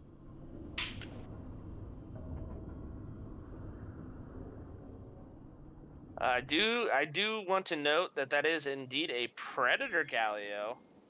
That It's is pretty standard nowadays. I say you see typically the Unsealed. I don't hate the Predator. It's just noting that is in fact what it is, as opposed to your Unsealed spellbook. So he will be locked into that teleport. Oh, absolutely. And I kind of talked about him, you know, looking to potentially roam down bot, looking to dive, and that Predator is just going to increase his presence across the map. I was gonna say, if you had any questions before, they were definitely answered with the Summoner spell choice. And Top Psychopath calming down a little bit after the last game, letting this Aatrox have the early lane priority because he can do that. The level 2 comes through on Hades, just getting a little bit of poke damage onto this melee Galio. A little bit of soul trading onto Scarlet One. The hook does come down onto Lux. Not able to get a whole lot of done other than damage. No kill gonna come through. The volley comes down just to do a little bit of trade damage. As that Q focus comes through just to do a little bit of extra damage onto Scarlet One. Yeah, this is very, very reminiscent of a weaker version, essentially, and maybe a stronger version. What we'll have to find out of the either Soraka Lux or Sona Lux spot lanes, where it's pseudo like 2 supports here essentially.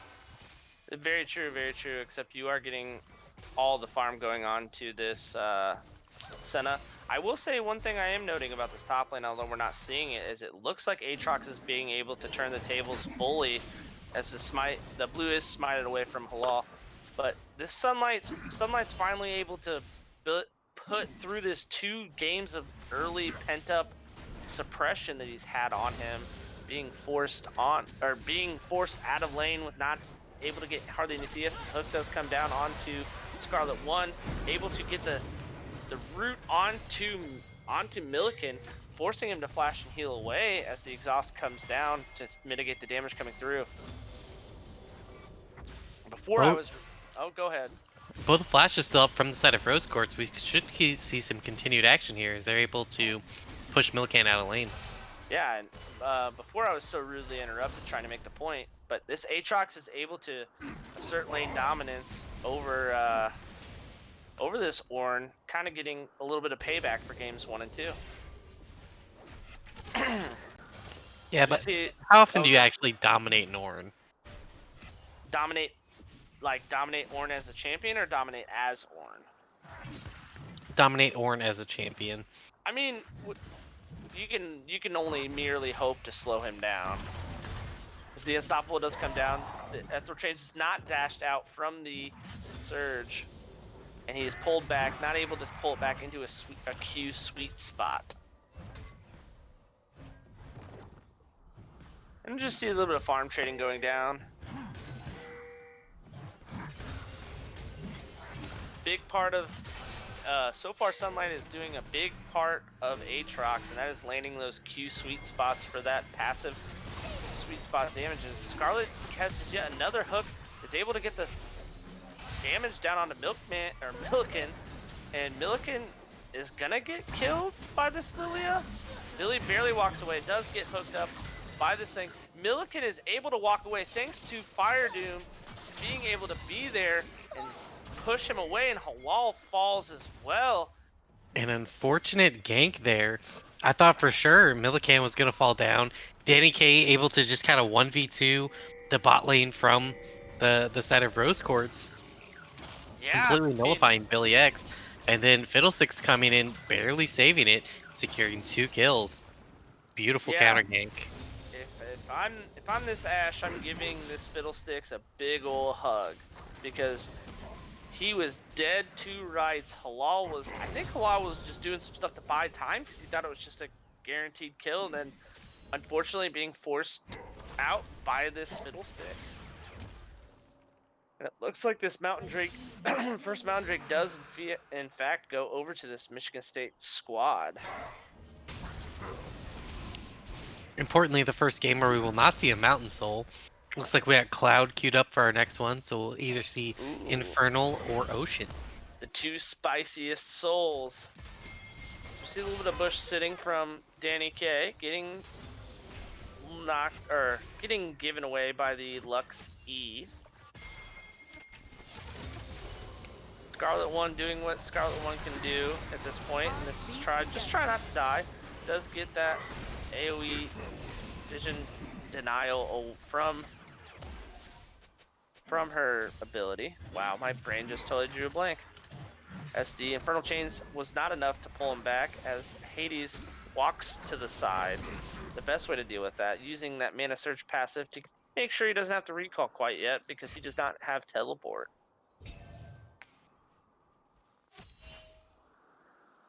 And Danny K just doing Nautilus things, being able to assert his pressure because of that early fight. The binding comes through, goes just wide on Danny. Is not able to hit him. But we get the slow down coming from this Ashe, or not Ashe. Sorry, Senna. We see a big item differential here from the 80 carries on each side, so a lot of pressure coming in from this Nautilus. Again onto Scarlet 1, not able to hit. The Ignite comes down. The snare is landed on. TP coming in. TP coming in from, I believe. Oh yeah, it has to be from Ornn. Top Psychopath is mainly disengaging here. He's not able to get the knockup down in time to save Billy X's life. The Call the Forge God gets some CC down. The railgun from Scarlet 1 is not enough, and you get a kill going out onto Sunlight, and it looks like the slick feet of Milliken is able to dodge out from this ultimate of Xerath, and this is going to hell in a handbasket real quick for this Rose Quartz side. Yeah, not a great start. Hero's entrance comes down to try to save Sunlight's life, and the taunt does not hit Sergeant Hades, but instead hits Halal and is able to secure yet another kill onto this Aatrox. Getting his snowball started early, got a 12 CS lead, and now has 2 kills on top of it to boot. And this is looking like a rough start for this Rose Quartz lineup. Yeah, I don't know if there's a bit of miscommunication there in that bot play when Ornn came in, or if Halal just was so low he could not get in. But I kind of saw the snowball come in, the CP come in. I was like, wow, this is gonna be a great play. And Halal ended up actually basing there instead of coming in. I think he was low. I think he was throwing the Swirl Seed to. I think that was just a TP from top, as it was kind of like hoping it would just deter them from fighting. But instead, the Aatrox had his ultimate going, and once you've got that World Ender going, that's the heal from your abilities and your auto attacks being boosted that much. It's hard not to fight. As the Justice Punch dodges away from the damage from the Xerath, as the Infernal Chains come down, Top Psychopath does get knocked up from the third Q, uses the Bellows Breath to get some extra damage down, but it does not matter because the Deathbringer stance passive of this Aatrox heals him right back up from all the damage done.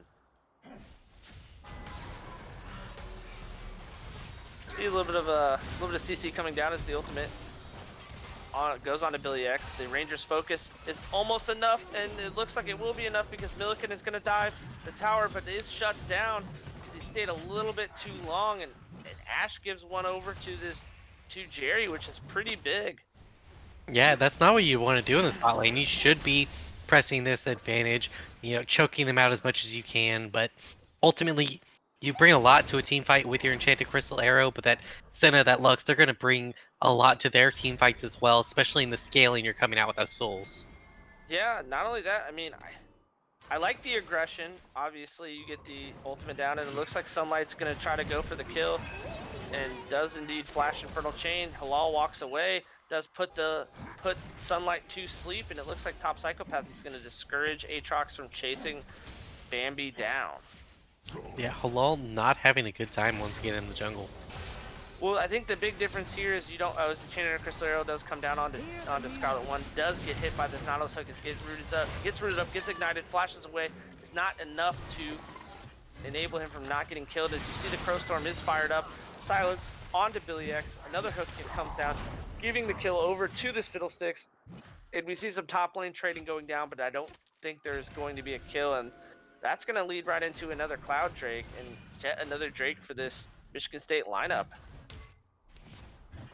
Yeah, this game is very quickly slipping away from Rose Quartz. It's by no means gone. They can definitely claw their way back in, but if this line of gameplay continues, it's going to get more and more difficult for them to find their opportunity. Yeah, the good thing with this comp that Rose Quartz has put together is it is a very hard scaling comp. You've got a Xerath who scales incredibly well. You've got a Senna who scales incredibly well, infinitely. And then you've got a Lilia who does more burn damage as the game goes on. And obviously, if this Ornn's able to get to a level where he can start to get those ornaments for his teammates, it's always been estimated it's about 1,000 gold per item. So really, that can help neutralize this 5k gold lead that they are currently seeing on the side of Michigan State. But I think right now the big difference between both games really in the early game and right now, as we see Halal looking to relieve some pressure onto this Ornn, does hit the Swirl Seed onto Sunlight. Sunlight walks away knowing that the Lilting Lullaby is available. But the big difference is you see the top lane priority coming from Aatrox this time as opposed to last game and the game before when Top Psychopath was just kind of enforcing his will onto Sunlight, and that was enabling Halal to just vertical jungle the top half of the map, and that's been a big difference here as the hook does come down yet again into the Chain of Crystal Arrow. The light binding does root Danny K, not under tower, but it does enable to stop him from doing damage. And yet another hook comes down, and we see another kill coming down on the other side of the map as the World Ender empowered Aatrox is able to kill Top Psychopath. You see a double kill coming through on the bot lane, and it looks like this is going to be first tower. You rarely see this, but it's a first tower race from their own teammates, and we see the Rite of the Arcane, the ultimate from Xerath, used primarily for wave clear, and that's just not what you want to see happening here if you're a Rose Quartz fan. Oh, absolutely. This is completely devastating. I talked about they really need to, ship shape up essentially, and here we go, just giving kills across the map. As we see the Lilting Lullaby come down, then watch out, Eve gets the shutdown onto this Lilia, onto the Ashe, but her damage does come through and enable her to trade the kill over. And Top Psychopath is being forced to run away yet again after TPing from Sunlight. Sunlight still has his teleport he can use. He can reset. Not really a low enough health, knowing he's got that fire Fire Doom in his back pocket who's soloing this Rift Herald. Just finished that up. And this clear, that pink ward is not safe to clear as you do get Crow Stormed into the emote. The Taric emote does the Searing Charge. Might be enough, and we see the Bellows Breath able to trade damage down. Is it able to get enough? No, the healing coming through on the World Ender plus the Triumph proc is enough to save his life, and we see yet another death onto this Lorne. Having a rough last couple games for Top Psychopath. Yeah, you say rough, but if I'm looking at last game and him just bashing his head against the Mordekaiser in this game, where he almost turned that around in a 1v2 scenario, you know, barely scraping by, I think there is a world of difference in what's happening. Well, it's a different kind of rough.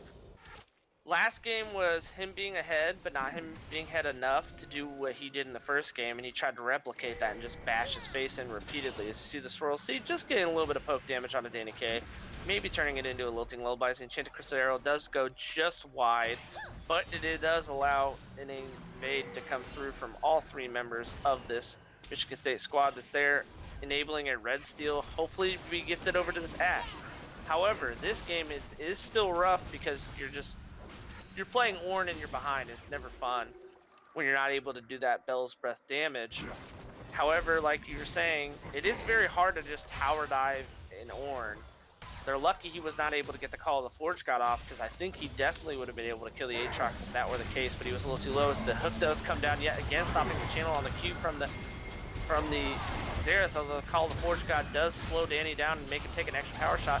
Aatrox tanking the tower, doesn't the World Ender up, is able to get a heal down, able to get out of tower range just barely fast enough. Another hook comes down on the Halal. Halal gets the Q around, but does not get the Lilting Lullaby down, and it looks like we're going to have it near ace, as the only one left alive is Jerry, who's collecting waves in the bot lane. And we see a 4 kills for none coming through on this Michigan State squad. This is very quickly becoming all she wrote.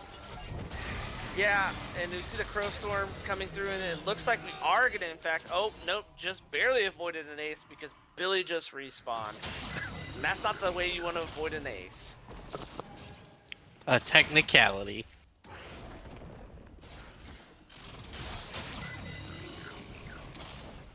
Yeah, and I mean, honestly, we've got a 19-2 kill score line here, and I believe both of Ashe's deaths were traded in at least a 1v1, and this is just a rough game for Rose Quartz right now.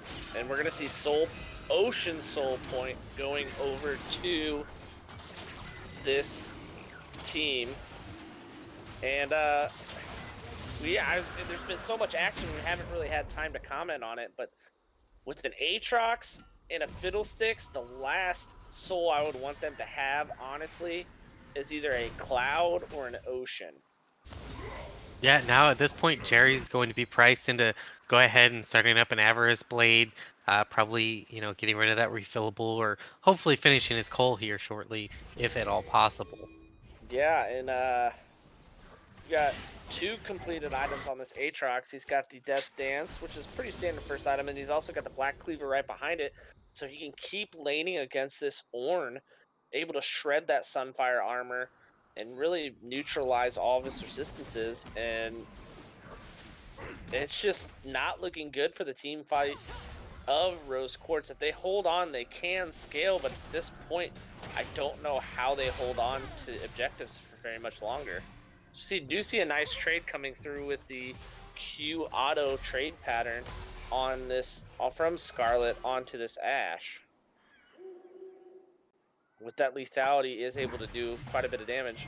Ornn being basically forced to walk away as soon as he sees Aatrox due to the level discrepancy in the items, like I just spoke about. As he does get hit with the Infernal Chains, is able to use his dash away. As we see the Swirl Seed come down on Danny K, the hook does come through, and Sunlight Danny, is you godlike. cannot be there. Billy caught out of position. Or Billy, yeah. The Enchanted Crystal Arrow does come down on yet another hook. I don't think Danny K has missed very many, if any, hooks this game. I can confirm he missed at least one. As the Flash Taunt comes through onto Halal, the Crow Storm comes through. walking up, really just zoning away. The Call of the Forge God does come down, does get 2 knockups on, but I don't think you're going to be able to get anything off of it other than the Rite of the Arcane being able to throw him down comfortably. Top Psychopath does indeed fall, and we're seeing some poke damage come through from Hades. A hook would say misses, but does hit the terrain. The Infernal Chains are flashed away from Sergeant Hades. Sunlight continues to barrel down this enemy team. Bilal using that movement speed passive from Lulia to run away constantly. Kite burned down. It looks like we're going to see a double root come through. The taunt does hit Scarlet 1, but is able to get him a kill back. The inhib has not been dropped yet. Will be cleared out, hopefully, by Hades, but as they continue to chase. Fiddlesticks looks like he's going to pay for it with his life. The Infernal Chains do come down on Billy. He's able to get the kill.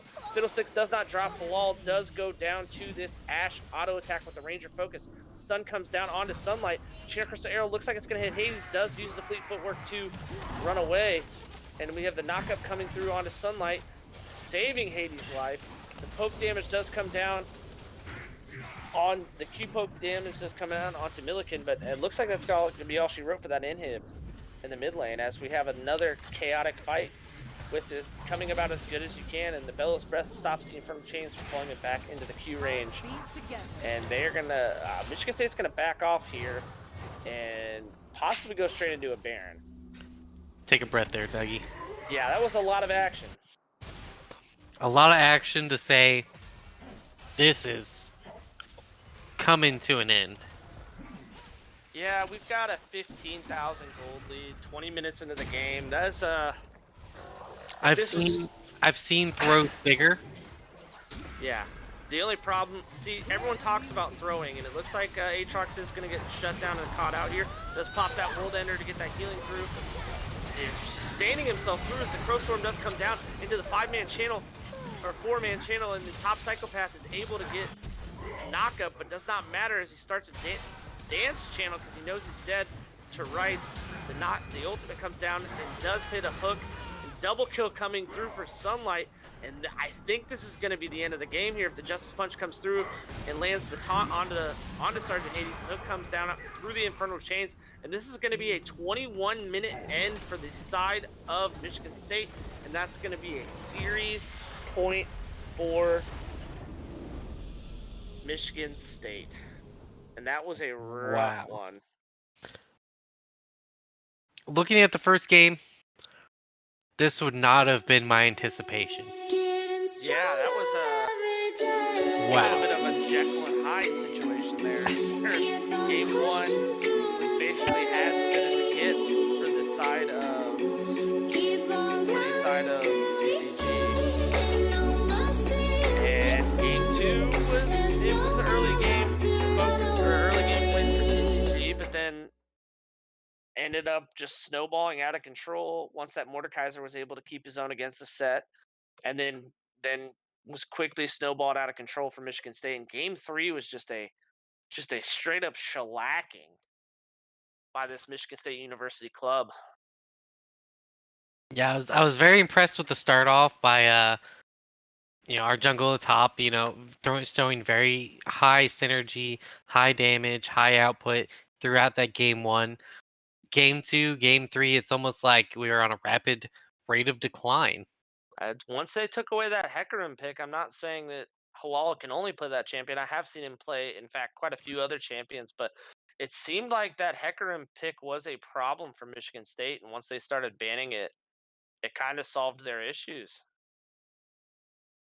And with that win, the Michigan State University will bump their record up to 2-1 overall, and unfortunately, CCG Rose Quartz will fall to the unfortunate 0-3. Now, 4 weeks left here in UML. There's no telling what can happen. They can definitely come back and still make the top 4 of their division and make it into the playoffs, if that is indeed still how this works like it did last split, and that's all I really remember. But they're going to have to really turn things around. I mean, you can't afford to be giving up losses like this continuously and expect to still be in a position to even fringe make playoffs at that point. You have to start hoping for some miracles. If you want to take fate into your own hands, they've really got to sweep from this point out. Yeah, if you're on this Rose Quartz squad, it's definitely time for that anime comeback time. You set it up for the first 3 weeks, and now now's the time to jump into that hyperbolic time chamber and just train your butt off till the next week, and just hopefully we can bounce back. Well, great effort over there to all our Rose Quartz boys. Very well played game over to the Michigan State University League of Legends Club. I believe that's the C team, or maybe the C stands for club. I don't know. Either way, the Michigan State University Club, whatever it is, up in GG Lansing, boys. Michigan, the Spartans of Michigan State, very well fought series. If you are Uh, a fan of Rose Quartz, make sure you are coming out next week. Like I said, we're really hoping to see them turn it around in this division, and potentially work their way to playoffs if they can figure that out. Other than that, we do have Sapphire going on tomorrow. Again, that's going to be with Oceans and one of our new casters. So definitely come check that out. It should be a fun time. I believe we're gonna see that casted with our new caster Lou. I'm not. I believe that's her name is Lou. But yeah, you'll catch Oceans and them, or Oceans and Company on the stream tomorrow with Sapphire playing RAR, and then after that, I believe it'll be Iowa's team Citrine being casted on Monday with Oceans and another Other new new person. caster, our other new caster, which I believe is Penguin, Sounds right. the humble Penguin. Yes, the humble Penguin. And then you will catch Iowa and I next, as we hope to continue to see Emerald skyrocket through that win streak in on Thursday in the UJ or UML, right? Correct or no? UJL for Citrine. This was UML for Rose Oh yeah, okay. Quartz. So there. Wow, Emerald's focus. There's just E- so many Emerald. daggone I leagues. think it's like Focus Championship or Champion Series, something like that. Yeah, it's Focus Esports is the league though. Like, Yeah, yeah, yeah. I just there's too many daggone leagues. But well fought series. Hopefully we can hold your heads up high if you're Rose Quartz. You played well. You got some stuff you can work on, but don't we all? And I think for myself, Iowa and our lovely producer Misty, I'm gonna go ahead and say good night and good luck in Clash this weekend if you're playing.